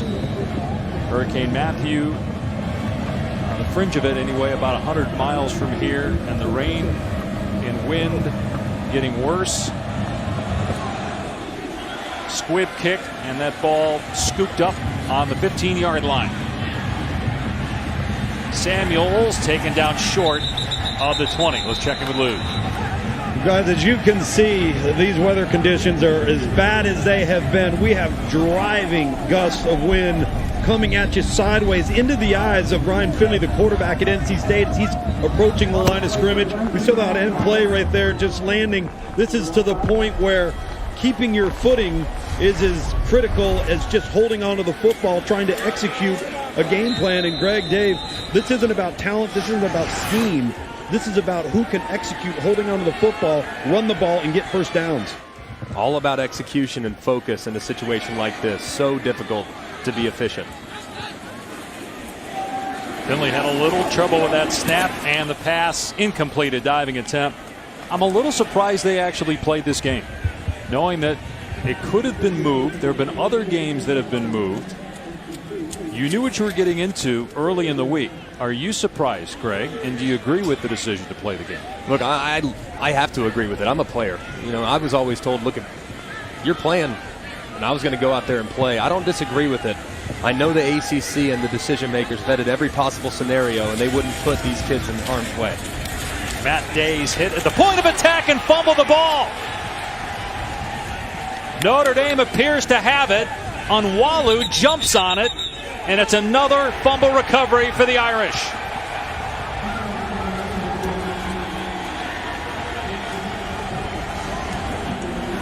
Dave Dorn said if we hang on to the football, we got a real chance to win the game.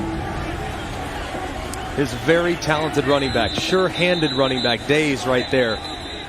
Getting stood up at the point of attack, trying to reach for extra yards. and the ball just slipping right out of his grasp.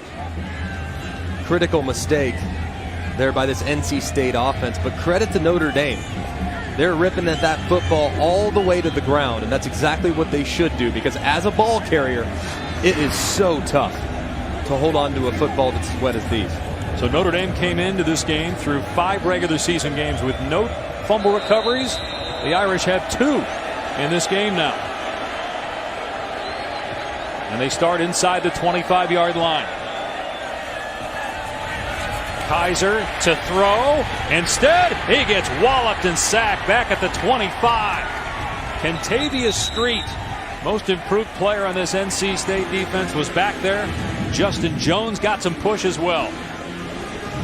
This is a good offensive line for Notre Dame, but that was just better coverage by the NC State defense. There was nobody open. That's a coverage sack. You see Deshaun Kaiser looking downfield, trying to identify an open receiver, and there's no one there. Eventually that rush is going to get home. He needs to allow the shot clock to go off in his head, and when nothing's there, go north and south and try to get something with your legs.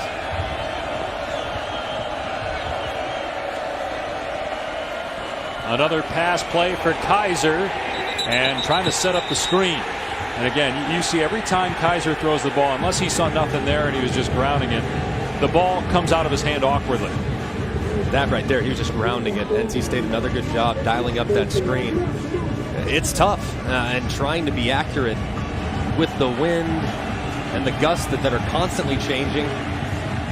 You understand why they're doing what they're doing offensively, trying to run it, trying to get one on first down, throw the ball down the field. You look at Deshaun Kaiser, guys, this is the guy that has a real chance to be the first overall pick in the NFL draft next year. That's how good he is, and he's struggling. So it's hard for just about everybody, obviously. There's been a grand total of 2 third-down conversions between these two teams. As that pass sails incomplete, intended for Torrey Hunter, it'll be another field goal try of 40 or 42 yards here. Although the offense is still on the field for Notre Dame. They just made one from the exact same distance, and it's 4th and 12. Why are you going for it here? That's surprising. I mean, it's 1 yard further back. This would have been a 41-yard attempt. He just made a 40. I don't understand what the thought process is. And it's not 4th and 4. It's 4th and 12. And you haven't completed a pass in a month. Kaiser zips it. Knocked away. Incomplete. North Carolina State takes over on downs. Tocho with the pass breakup. So we remain tied at 3 apiece here in the rain and wind, as Tocho knocks that one away from St. Brown. The Wolfpack take over when we return.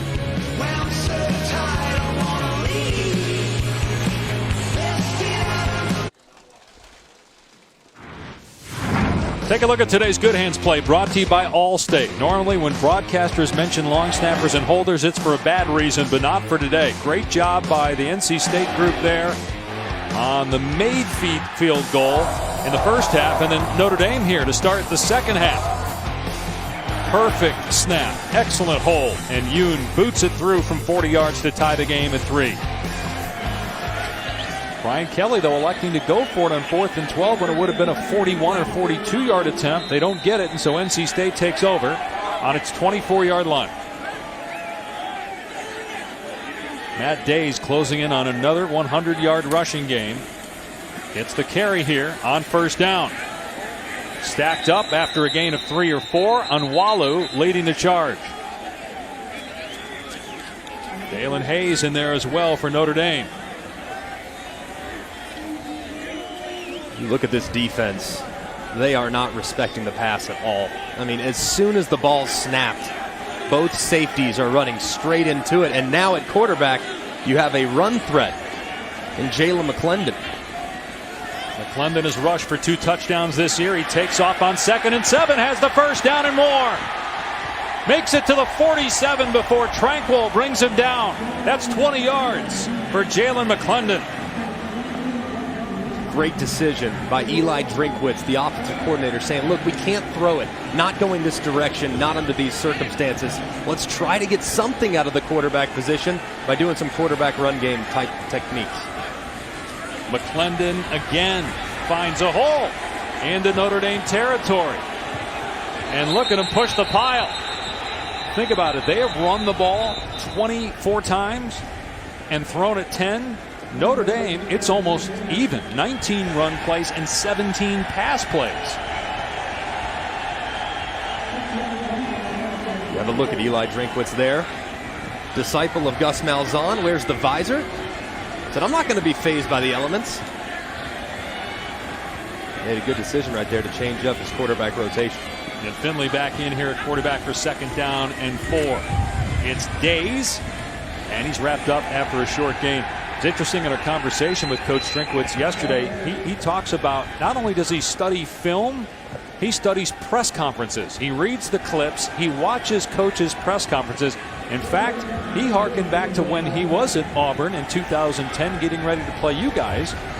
A Nick Saban video about how to stop the Wildcat. He said he listened to that over and over again and then changed his game prep. As much information as you can possibly get, I suppose, right? McClendon back in the game here at quarterback.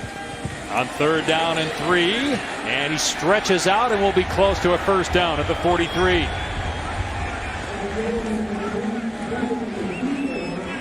Greg, I don't know about you, but I'm a little surprised this hasn't been the approach that Notre Dame has taken on offense. With Malik Zaire, you mean, Luke's? Yeah, just trying, get +1 in the box where you can outblock the numbers that they have to tackle you inside there and use the quarterback in the run game. And that's really been the difference here with the run game for NC State here in the second half by switching it up a little bit. And I heard Mark May at halftime mention that he would go to Zaire simply for that, for the quarterback run game. They're a little short, 4th down. What do you think? I think it's you run the exact same play. Right now, you had a long run by McClendon. Then you had a 1st down run that followed that. That was a 6-yard gain. Right there, he gained 3 or 4 yards or close to it. Came up just short. Notre Dame hasn't had an answer so far for what Jalen McClendon's doing in the run game. Quarterback dive. Not one that I heard called when I was in the game very often. Yeah, when Drinkwitz said that he was studying, he didn't pay attention to coach's quotes on you running the football. As he should. Wasn't much of a threat in that regard.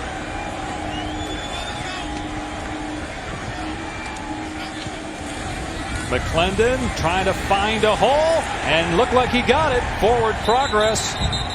Let's see though, the line judge walking back towards the line of scrimmage, and they actually mark him just a little bit past the line of scrimmage, right shy of the 1st down. But watch the initial surge. It seemed like he got past the marker. Well, you see him. He's walking, and then he tries to sidestep real quick. Look, Jalen McClendon, 6'5", 215 pounds. If he puts that foot in the ground and goes north and south and runs into the back of his lineman, his momentum would carry.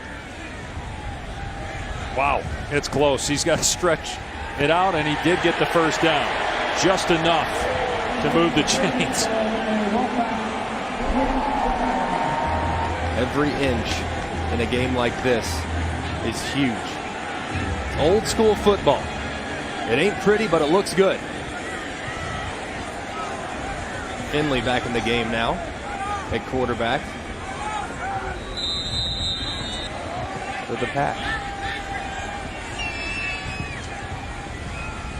From the 43-yard line, midway through the 3rd quarter, Finley to throw, and that one thrown out of bounds. Intended for Jalen Samuels. Hey, Greg, that was one of those throws standing directly behind Ryan Finley right here that the wind took to the sideline. He had Samuels, and that ball just kept floating further to the right after it left his hand just because of the driving northwest direction of this wind. And you could tell Samuels was thinking it was going to go right in his grasp, and he had to adjust to it late, so the ball did get pushed, like you said, moves towards the boundary. So McClendon in the game to run the ball. He's past the 40-yard line, has the 1st down inside the 30. So the adjustment by NC State at halftime to put McClendon in the game to run the football has paid off. That's 15 yards. McClendon and Finley were battling in the spring for the right to replace Jacoby Brissett as the starting quarterback. Finley wins the job. McClendon has come in situations. And he's got more of the snaps at quarterback here in the third quarter than Finley for obvious reasons. Going to throw it here to Days out of the backfield inside the 20. Lowers the shoulder and powers past the first down marker. Nice, easy completion for Jalen McClendon right there. He was running it north and south. They decide to stretch the defense horizontally, get it to Days on a little swing route. Well executed, and another fresh set of downs as NC State has entered the red zone. 10th play of the drive coming up for the Wolfpack, trying to get their 4th win in 5 games this season. McClendon able to stretch forward and pick up 5 or 6. Jerry Tillery brings him down. NC State goes to Clemson next week, then at Louisville. It would be huge for the Wolfpack if they could get this one against Notre Dame here today. This is a good football team, NC State. They're good on both sides of the football. They're good at the line of scrimmage on offense and defense. Their quarterback's been playing great. Now they're relying on the quarterback that got beat out to try to get to pay dirt here in the end zone. McClendon with 48 rushing yards on 6 attempts this drive. He got 4 on first down. Going to hand it off to Days here inside the 10. Close to a first down at the 6-yard line.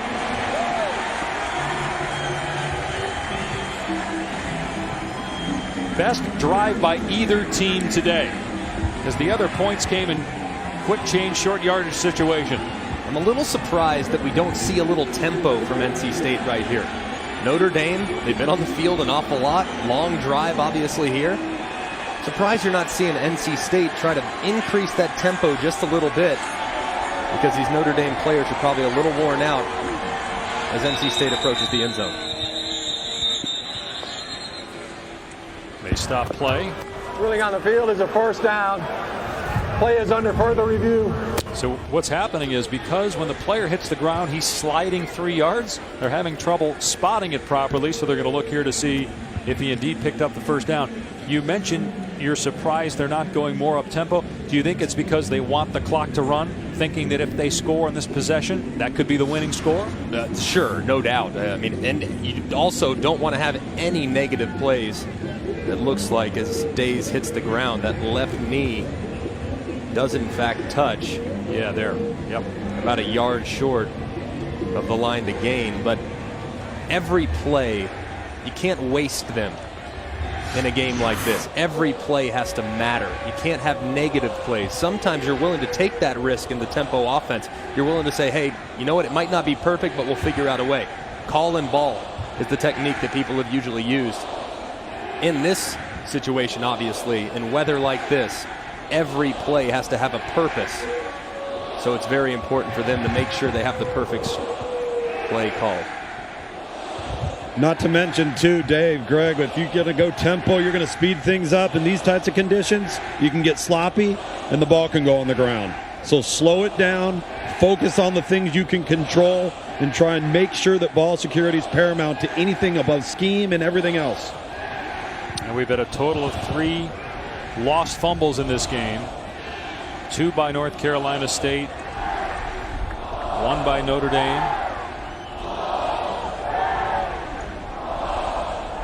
A little earlier, I mean, Notre Dame had 1st and goal at the 6, and they didn't even score a point, so it's tough to gain them here. Review, the ball replaced at the 6.5. It'll be 3rd down. The clock will start on my signal. So he was short. As Greg said, that knee was down and the ball was short of the line to gain, so it's 3rd and a half yard. And that Notre Dame defense, which has struggled all season, can it come up with a big play here to force a field goal? Because any field goal is going to be an adventure today, no matter how short.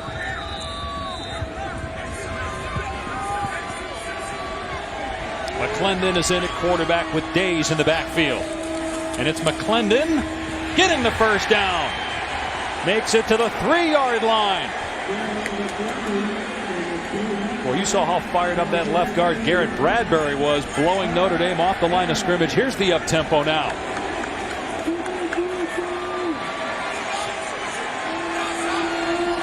McClendon keeping again. Cut down in the backfield for a loss of 2. True freshman Devin Studstill makes the play.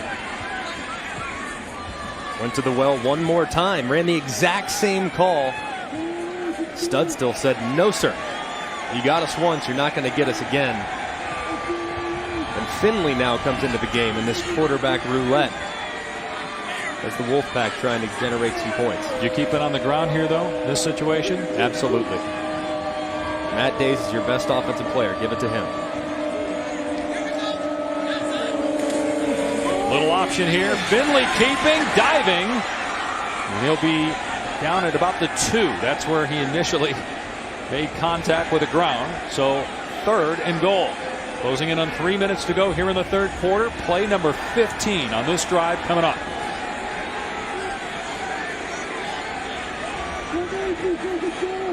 Got to keep it on the ground.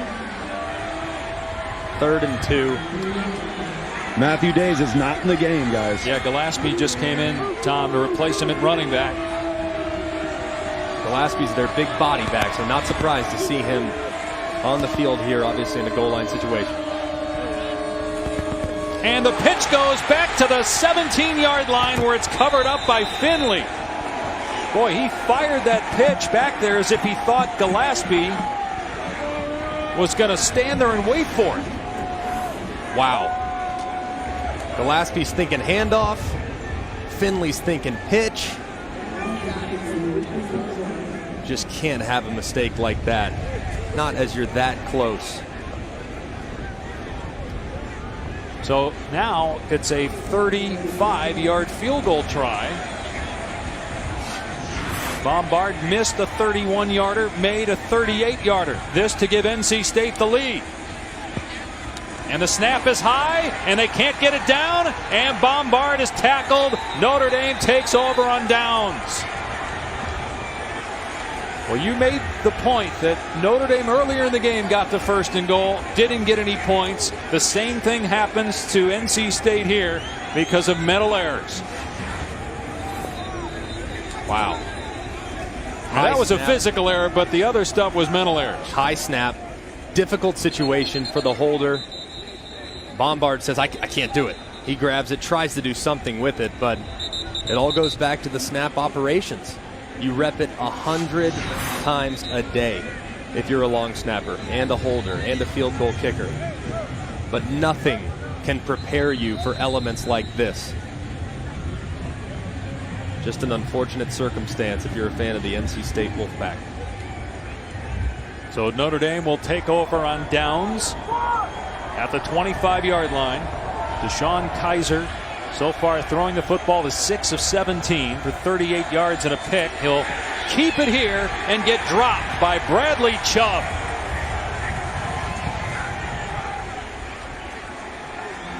Just a zone read concept.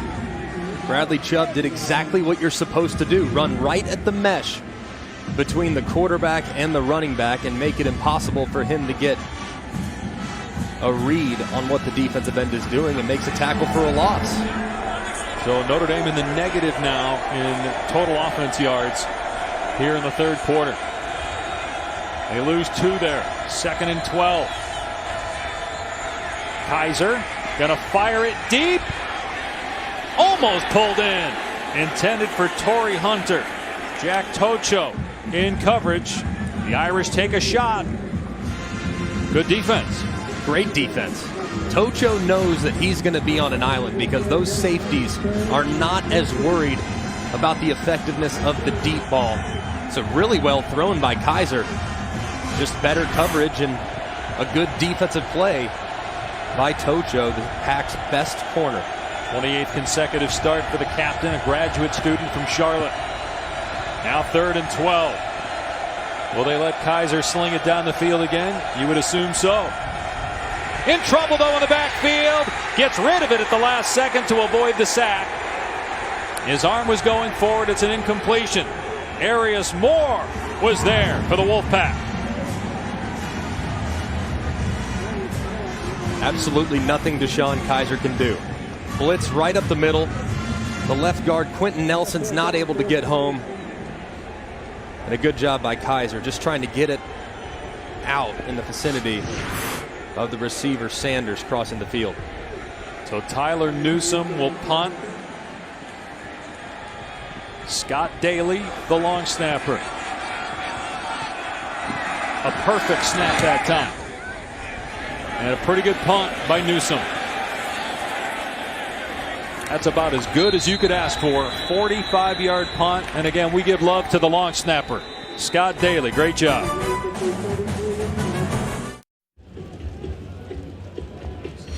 Tonight after Washington State and Stanford, catch SportsCenter at night with Bucci and Anderson. Highlights from all of the college football games today. A look ahead to the NFL games tomorrow. The NL Division Series. NBA preseason. The UFC 204 update. As McClendon's back out there for North Carolina State and fumbles it. It's recovered though by Naheem Hines. At the 32-yard line, it's a 2-yard loss. Just careless with the football, but a great play defensively by Devin Studstill. Goes in, puts that right elbow right on the football, flies backwards, and look, this is not the first time we've seen the ball on the ground today. It's tough sledding for these offenses. North Carolina State does not have to snap it, and wisely won't. The third quarter comes to an end. Only 44 yards of offense for North Carolina State in the third quarter and -3 for Notre Dame. But the Irish were the only ones to score in the third quarter. And we're tied at 3 after 3 in Raleigh. Rain, wind, mud, we've got it all. Everything except points here in Raleigh. We'll return after this message and a word from our ABC stations.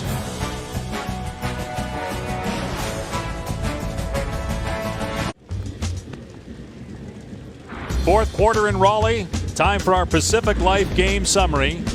A 35-minute weather delay at halftime for concern of the players and the fans. There was some lightning in the area. And 2 turnovers by North Carolina State after just 3 in the first 4 games. Notre Dame averaging a yard per play. They came in averaging 7 yards per play. Good for 14th in the country. But obviously in a game like this with the conditions, you know you're going to have bad stats, turnovers, and no touchdowns so far. NC State with a 2nd and 12 on its 32-yard line. They'll keep it on the ground with Matt Days. And good job up front by the Irish. No gain on the play. Jay Hayes was there for Notre Dame. Just trying to think about this game from the perspective of a quarterback. I just don't know what you would do. I've never obviously played in a situation like this. These guys are hanging in there. This is all about the offensive lines, the trenches, and the run games for both teams. And who will make the next mistake, really, is what it may come down to as to who wins this game. On 3rd and 12, it's going to be a pass play, and that one is off target, intended for Cherry. So other than a dump-off pass by Jalen McClendon, we're trying to remember the last time we had a completion downfield. Only a total of 12 completions between the two teams. A.J. Cole ready to punt. The pressure on the long snapper, Tyler Griffiths. Remember, the last one was a little wide, and Cole had to take a knee. This one was off target as well, but Cole gets it away. And it works out pretty well. Dies at the 28-yard line. Good job by Cole to pull that one in and get rid of it.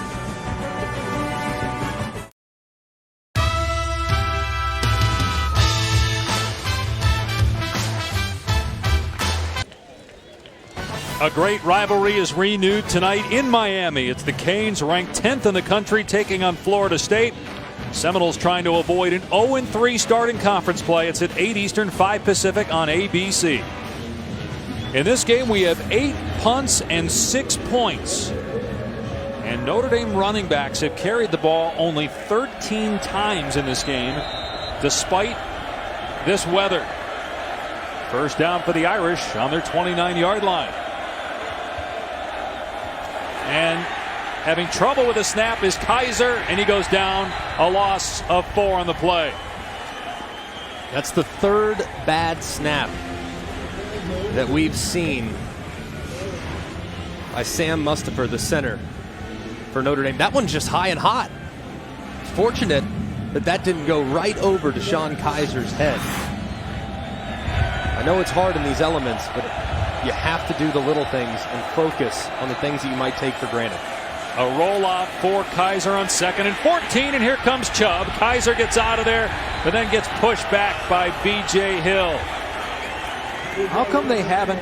I know they're at 2nd and 14, I get it, but how come we haven't seen more handoffs to running backs? Again, only 13 carries for Notre Dame tailbacks in this game. I don't understand it for the life of me. I mean, I'm looking at Notre Dame, and I know their best player is Deshaun Kaiser. He's electric throwing the football. But it can't be done in these elements. You have 2 NFL offensive linemen on the left side, in McGlinchey and Nelson. I don't understand why they're not trying to run the football. And now you're in 3rd and 14. NC State's going to back off here. Rush 5. Kaiser going to fire, and that's incomplete. Tried to hit St. Brown, so it's 4th down, and here comes the punt team. You know, Greg, you were talking about, you know, the lack of attempts to run the football, and Dave, you referenced it. Well, I know it's 2nd and 14. Well, that's the problem. There's no attempted rushes on 1st and 2nd down to get yourself into a manageable 3rd down situation, whether it's with the running backs or utilizing the quarterbacks to run the football. They have not done that well on early downs, and it costs them big time. They are now 1 of 12 on 3rd down. Excellent snap, and the punt is blocked. It's picked up at the 15-yard line. NC State's going to get a touchdown. The Wolfpack take the lead, and that's how they get the first touchdown of the game. Dexter Wright with the recovery.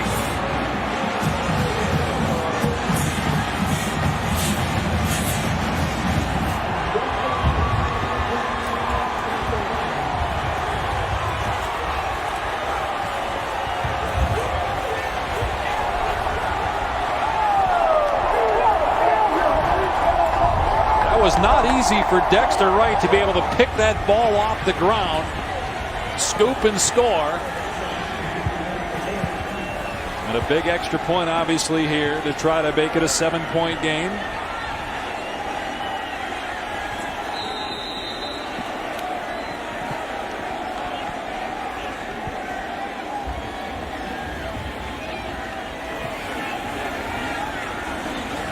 And Bambard puts it through to make it 10-3 Wolfpack.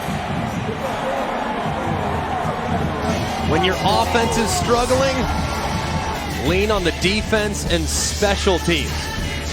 Pharaoh McKeever getting the block, turning it in for a big touchdown, and the Pack leads 7 late in the 4th.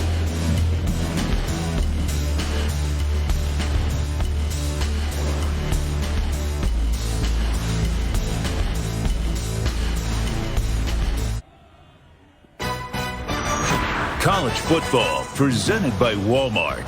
This Halloween, save on candy, costumes, and more at Walmart. And in part by Buick, proud partner of the NCAA.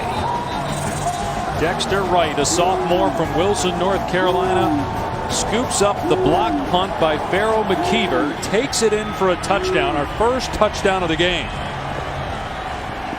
And the snap was good. There was no issue with the snap there, just poor protection that allowed McKeever to get a hand up and block that punt.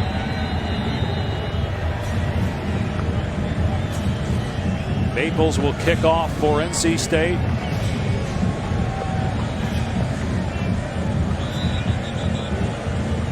And the ball falls off the tee.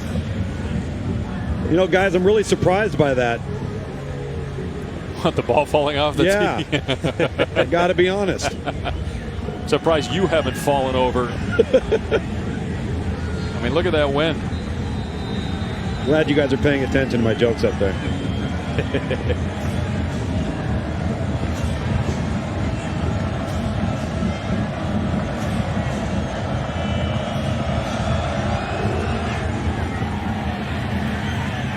taken at the 13-yard line by Fink. Past the 35. He lost the ball, but it was fumbled out of bounds. So Notre Dame will actually have decent field position on the 39. Special teams have been up and down for everybody today. There was the high snap on the field goal attempt that never happened. Ambar did well just to hold on to the ball that time. And then maybe the punter took a little bit too long to get it to his foot. What do you think there, Greg? Was that just a great play by McKeever? A little long, but he had to secure the catch. So that's to be expected. I mean, NC State wasn't rushing anybody. It wasn't a punt block. They were just trying to corral it. McKeever, mindful, put his hand up in the air and got a piece of it, knocked it down, and it went the other way for a touchdown. Just a great individual effort by Pharaoh McKeever. First time in 6 years they've had a block punt return for a touchdown. Adams with the carry, and that's a good run of 6 or 7 as we go to the studio and check in with Cassidy. Thanks, Dave. We got a close one between Georgia Tech and Pitt. J.J. Green with the 10-yard run puts the Yellow Jackets up 34 to 27 with about 5 to play in the fourth. And TCU just kicked a field goal. They're up 24-23 over the Jayhawks, and guys. The fact that Jayhawks are leading TCU, wow. 2nd and 4 for Notre Dame at its 45-yard line. The Irish trying to avoid a 2-4 start. Kaiser on the design run, fumble the ball.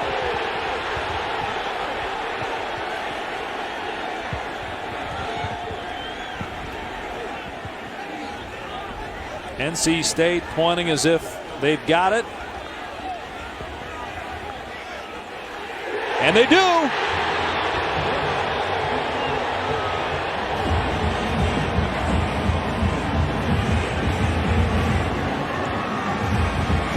Wow. Deshaun Kaiser gets a little seam, not much of one. Almost avoids the first one, and then you see Fernandez coming in and knocking that ball out. And B.J. Hill with the recovery. What a play by this NC State defense. Special teams picked him up a second ago, cashed it in for a touchdown. And now the defense forcing what appears to be a fumble. They're going to take another look at it. Looks like that ball is moving long before Deshaun Kaiser's backside hits the ground. And B.J. Hill getting his 2nd fumble recovery of the game. Let's see again here. If the ball is out before any part of his body other than the foot or hand touches the ground. And you can't tell from that angle. To be the 2nd lost fumble by Notre Dame in the game. Coming into this game, I mean, Notre Dame, they'd been struggling a little bit with turnovers, and it looks like they have another one here. So the ruling on the field is confirmed. That other angle showed you that he was still off the ground when the ball was punched out. So NC State takes over on its 49-yard line, leading by 7. If I'm NC State right here, I don't even think about throwing it. I would run it and run it again and run it again. I would not risk putting my defense back out there in a disadvantage. Well, excuse me, goodness, in a disappointing situation if they were to turn it over. And when you say run the ball, you mean handoffs, not pitches, handoffs, right? all the way. Handoffs every single time. Because we saw a fumble on 3rd and goal on a pitch attempt. And it will just be a handoff here. Days. And he gets maybe a yard. Tackled by Isaac Rochelle. And that's what it's going to be. I mean, look, it's all about the offensive line. In an environment like this, weather like this, your best ball carrier, your best player offensively is Days, the running back. He should touch it every single time.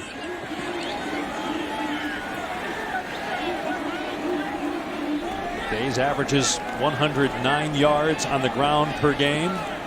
He's got 98 today, seeking his 9th career 100-yard game.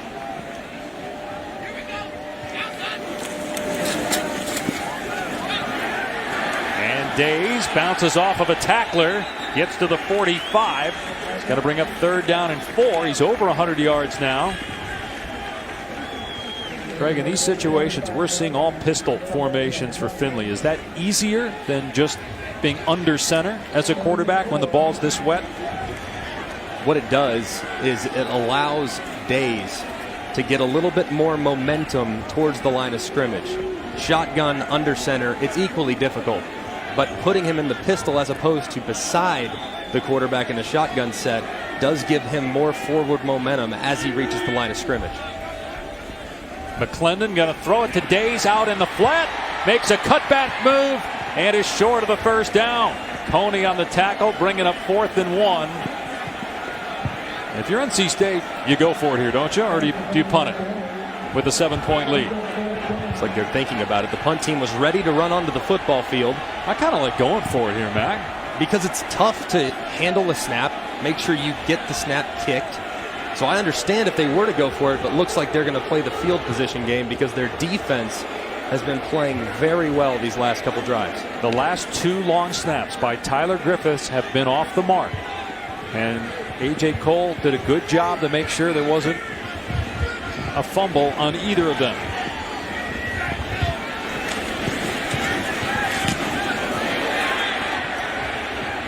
Excellent punt, but this time it doesn't die. It bounces into the end zone. So 42-yard punt, but a net of 22. And Notre Dame down 7. Will get the ball back. Well, Notre Dame had 2 lost fumbles in their losses to Michigan State and Duke, and turnovers a problem here today. The bad snap, and then Kaiser's pass because of the weather underthrown and picked off, and then Kaiser fumbling it here, taking the shot, and B.J. Hill with a recovery. Notre Dame, though, gets it back after an NC State punt. They have 5 yards of total offense, and Kaiser is 0 for 6 passing in the half. Finally, a completion downfield to St. Brown.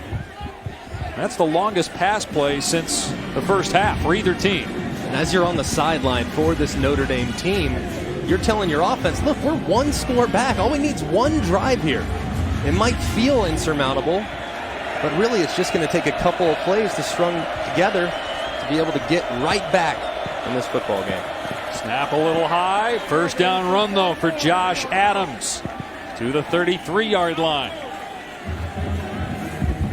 I think they should turn around, Greg, right here and run it again. And do it quickly. Over and over again. First down, second down, run it, get in third and manageable. McGlinchey and Nelson, the left side of your offensive line, are both All-American candidates. Follow them.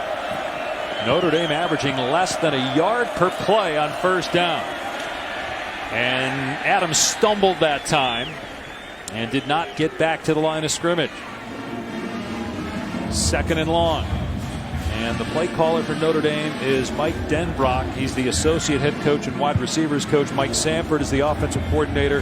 He's up in the booth, is involved in as well, of course. 2nd down and a 10. They gave him the line of scrimmage there on that first carry. Notre Dame hasn't started 2-4 since 2007 when they started the year 0-5 and finished 3-9 under Charlie Weiss. Another run play, trying to find a lane as Adams. Broken tackle at the 40, stiff arming, and knocked out of bounds after he got the first down. That was a terrific run by Josh Adams. Great run by Josh Adams. That's what you need if you're Notre Dame. Look, it's hard to block. It's hard to keep good footing on this wet football field. It's also hard to wrap up, obviously. Great run by Adams as he gets another first down for the Irish. 12 yards there to get him to 46 now on the game. And Kaiser's going to throw. Pump fake. Looking downfield. Takes off. And it's going to be another sack. Kentavious Street is there for NC State. Notre Dame tried to dial up a double move. A little stop and go by St. Brown. Nothing was home. Good job by this NC State defense not jumping at that hitch route and giving up a big one down the sideline and allowing their defensive line to get to the backfield. 5th sack of the day for the Pack. Here's 2nd and 12. Adams able to get 3 or 4. That'll make it a little bit more manageable for third down. Are you in 4-down territory now at 6:40 remaining in the game? This type of game? I think it is. Right here, you can run it or throw it. If you do throw it, think behind the line of scrimmage, maybe a screen or something that's high percentage completion. You don't want to take the opportunity to go for it on 4th down away by having an incompletion here to set up 4th and 9. Kaiser has Dexter Williams in the backfield with him from the 47 of Notre Dame. Kaiser setting up.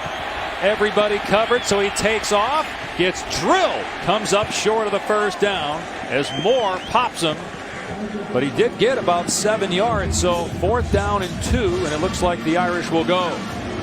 Great decision by DeShone Kizer right there. Nothing open. Good job by the in-state secondary. Going north and south. Understanding that 4th and 2 gives your team a chance. Decisive play by the quarterback. Again, Dexter Williams back there with Kaiser on 4th down and 2. And Kaiser going to pass on 4th down. In trouble. Gets hit. Stays in bounds and picks it up. He spun off of a defender, was able to keep his feet. Josh Jones came up and made the hit, but didn't wrap up. That right foot.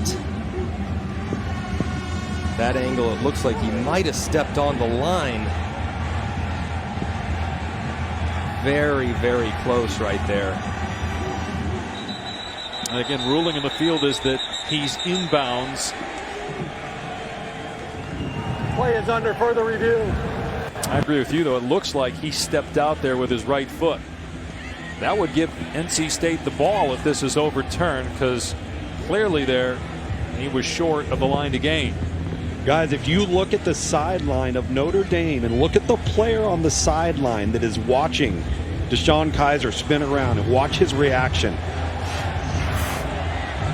Are you saying that he stepped out? Yeah, I think he knows he's out. If you watch him from the sideline on a wide angle, you're going to see him respond, because I think he sees it. And it did look like with that replay that right foot is on chalk. But again, has to be indisputable video evidence beyond all doubt to overturn a call. Is that the case right there? Looks awfully close. Looking for any reaction on the sideline. They appear very optimistic on the Notre Dame sideline. Well, somebody's getting a first down. Either it's Notre Dame or NC State. After this is reviewed, Dennis Redding is our replay official, with help from the ACC Game Day Operations Center. Collaborative effort on these. Really good effort by Kizer, though. Can't overlook that. Knowing, look, 4th and 2, gotta go for it, gotta get it. Doing everything he can to stay in bounds. Just tremendous effort by the quarterback. Hasn't had his best day throwing the football, naturally. He's trying to put the team on his back like he's done so many times over the course of his career.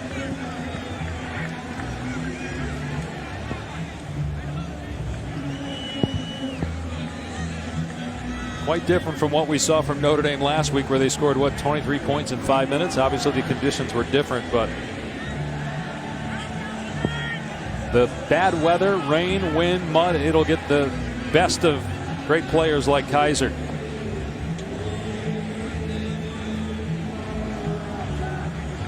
We pointed out again that it has to be indisputable video evidence beyond all doubt. The ruling on the field stands. So there you go. They felt that there was not enough video evidence to make it 100% clear that the call on the field was wrong. Therefore, it stands, and it's a first down for Notre Dame. One more look at it. Zaire, that right foot. You can't tell with certainty that foot is out of bounds. This is a good job by the officials. Good decision. And look who's in at quarterback, Malik Zaire. Better run threat than Kizer. They're inside the 40-yard line. And slipping there was Zaire. And again, it's not where you end up on the slide. It's where you end up with the ball when you went down first. And that was at the line of scrimmage. Maybe even a half-yard loss on the play. And that'll be it for Zaire. Interesting that they went to that for the first time this late in the game with 5 minutes to go. We haven't seen Zaire on offense at all prior to that snap. Kaiser going to hand it off here, trying to get outside as Williams picks up maybe 3. And again, we're showing you that field goal target line in this situation because that's the normal range for Justin Yu, not today. And really a field goal helps you none in this situation. So they're in 4-down territory, 3rd down and 7. Same situation as before. If you're Kaiser, nothing there, got to go north and south with your legs. A great athlete. They are 1 of 13 on 3rd down. It's been 3rd and long all day. 0 for 5 this half.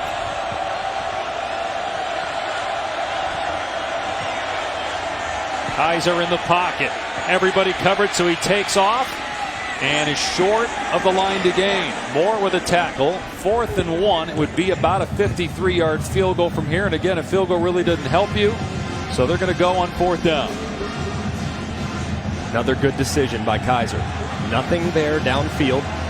North and south. You're a big body. 230 pounds. You're hard to bring down.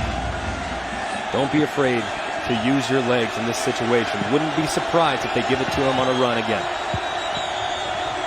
And NC State's going to call a timeout to discuss it. Timeout. North Carolina State. So 4th down and 1 for Notre Dame, trailing by a touchdown when we return. Kick off your Week 5 NFL Sunday with us on ESPN at 10 a.m. Eastern, NFL Insider Sunday edition. All the early breaking stories and injury news. Then at 11 a.m., the new NFL Sunday Countdown Crew with Chris Berman and company. 4th down and 1 for Notre Dame at the 31-yard line of NC State. The Irish with their best drive of the day, 11 plays, 49 yards. Can they pick up a yard here to keep their hopes alive?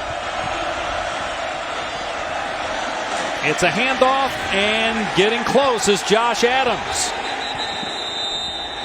Based on where the officials are standing, it looks like it's enough to move the sticks.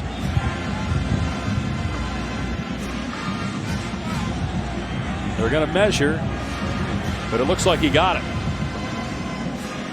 A-gap to A-gap. Just power football. Looks like he has enough. Boy, Greg, if you're a Notre Dame fan, I think you just love the fact they just lined up and hammered as opposed to trying to throw the ball like we saw earlier on 4th down. And Kaiser's made good decisions. Oh, look at this. Oh, my goodness. There's nothing there. He didn't get it there. Or did he? They say that he got it. The NC State players were acting as if it was their ball. The referee saw it a different way. Didn't mean to interrupt there. Yeah. But there was a discrepancy between the referee and the NC State players. So Notre Dame's 2 of 2 on 4th down. Is this a game of inches or what? Sometimes on days like this, it's hard to see the inches amongst the mud and water on the field. High snap. Kaiser pulls it down. Looking. Zipping it through the hands of the intended receiver, Kevin Stefferson.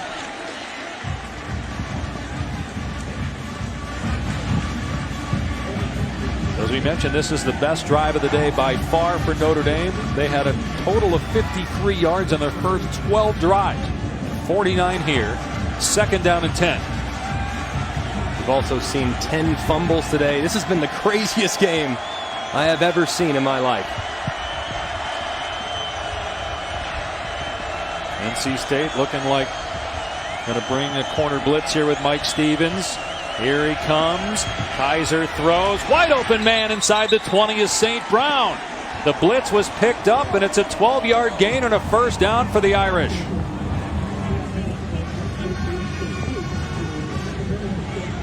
Got to think they're going to go back to the ground now. They've had a couple of nice completions. But Kaiser, he's been effective when he's run. this series. They spread it out here. Let's see if it's a quarterback run. Nope. Kaiser throwing. Along the sideline, it's dropped by St. Brown at the 12-yard line. This shows the trust the coaches have in this quarterback, and he put that one on him. He did. It wasn't the prettiest spiral in the world, but very accurate nonetheless. And you're seeing a lot of cushion from this NC State secondary. So they're trying to do some pitch and catch underneath right there. Now they're behind the sticks. It's 2nd and 10. 16th play of the drive for Notre Dame. Trailing by a touchdown inside the red zone. Kaiser to throw again. Long pass, dropped again. Stepherson couldn't hang on. 3rd and 10.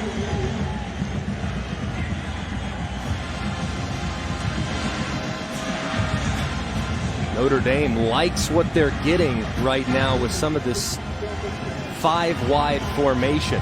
They're spreading the field. They're trying to make NC State play in space, which is very difficult to do, knowing the field conditions and how wet it is to keep good footing. Trying to convert on 3rd down for the first time here in the second half. It's 3rd and 10. Another pass play for Kaiser. Now steps up. Wrapped up after a short gain, maybe 2. And so Notre Dame forced to go for it on 4th down and 8. Tackle made by Andreas Bryant for the Wolfpack.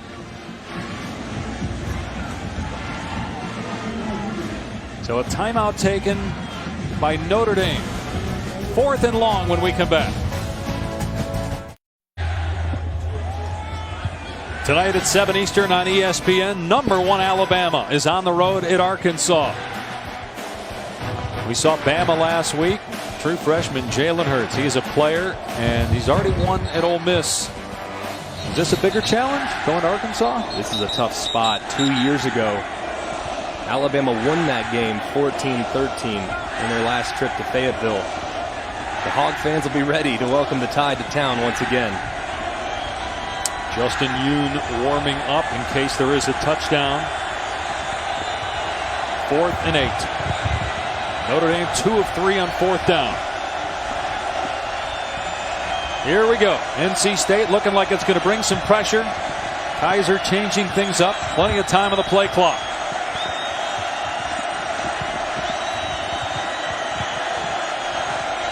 And Kaiser wasn't ready for the snap. He's got to pick it up.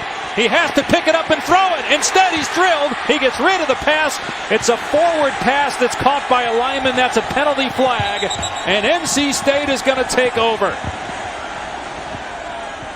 Jared Fernandez, who's played a whale of a game, was back there. But you could tell Kaiser was not ready for the snap from the center, Sam Mustipher.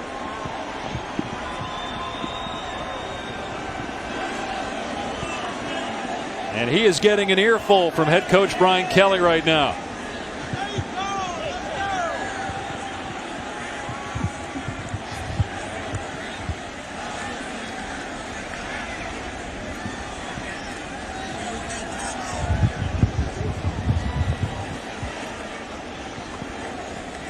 Have to feel for that young man. Tough circumstances. Had a lot of issues between the quarterback and the center, especially when they've been in shotgun today. Certainly feel for Sam Mustipher. And Kaiser there did a good job. He knew he had to pick it up. He couldn't fall on it. It's 4th down. He had to take a risk of picking it up. Illegal touching against the offense. That penalty's declined. Results in the play. 1st down. As we said, no offensive lineman can catch a forward pass. It was the left tackle, Mike McGlinchey. But again, he was 30 yards short of the line to gain anyway. So NC State takes over on downs. Notre Dame has 2 timeouts remaining and 1:52 on the clock. So it's possible they could get the ball back one more time. And again, keep in mind, just the snap, as we just saw, from quarterback to center, it's not a guarantee that NC State isn't going to make a mistake down here. McClendon, the quarterback in the game right now, he's been the guy they've leaned on with some of the quarterback run game techniques. Expect them to go to that well again here on 1st and 10.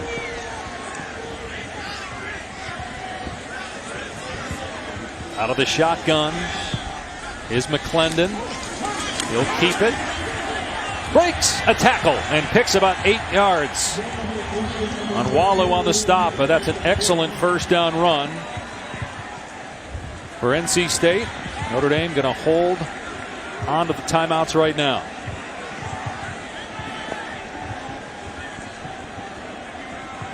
If you're NC State and you're the quarterback, McClendon, you're looking at that clock tick, 19, 18, looking at the shot clock, knowing you want to let it go down to 1 or 2 before you snap this football.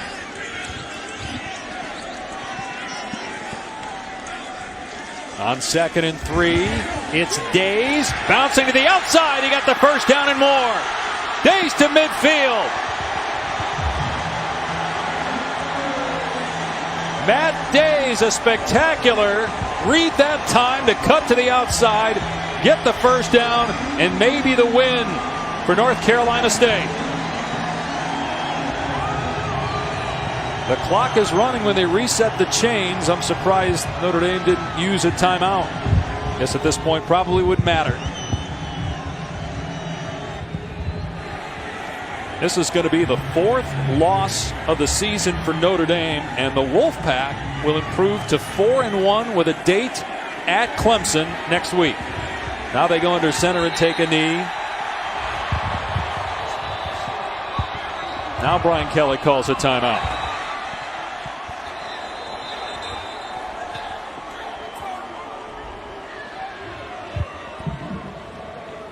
All right, let's get folks caught up because we're about 4 hours into the game now. This was the made field goal that North Carolina State had in the first half to go up 3-0 from 38 yards. And then an interception on 3rd and goal thrown by Kaiser. The Irish did tie the game after getting a takeaway early in the 3rd on that short field goal. However, this was the play of the game. The block punt returned for a touchdown by Dexter Wright. McKeever blocked it, and then moments ago, not ready for the snap, not on the same page with the center, Mustipher. And NC State takes over on downs and is 13 seconds away from winning the game. Fewest points scored by Notre Dame in the Brian Kelly era. Again, obviously the weather a big reason why. But it doesn't get any easier for the Irish. They still have Stanford, Miami, Virginia Tech, USC on the schedule. NC State back-to-back road games at Clemson, at Louisville. Don't worry about that later. They'll celebrate this one. They put some time back on the clock. And Brian Kelly uses his last time out here. He says, look, we're going to make them snap it. Center quarterback exchange is no sure thing under these circumstances. This has been the craziest game I've ever seen with my own 2 eyes. So many fumbles, so many mistakes, crazy plays, center quarterback issues, punts blocked.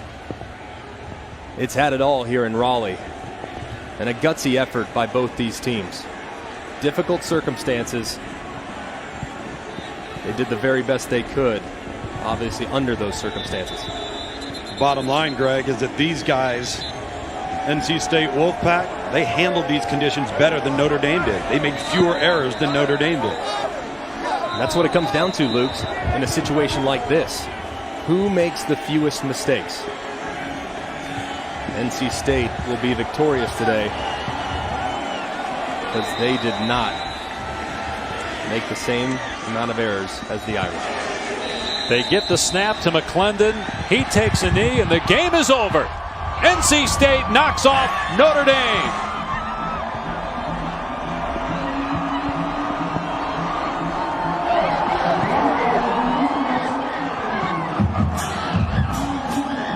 North Carolina State players are diving onto the ground, sliding 10, 15 yards, just enjoying this one.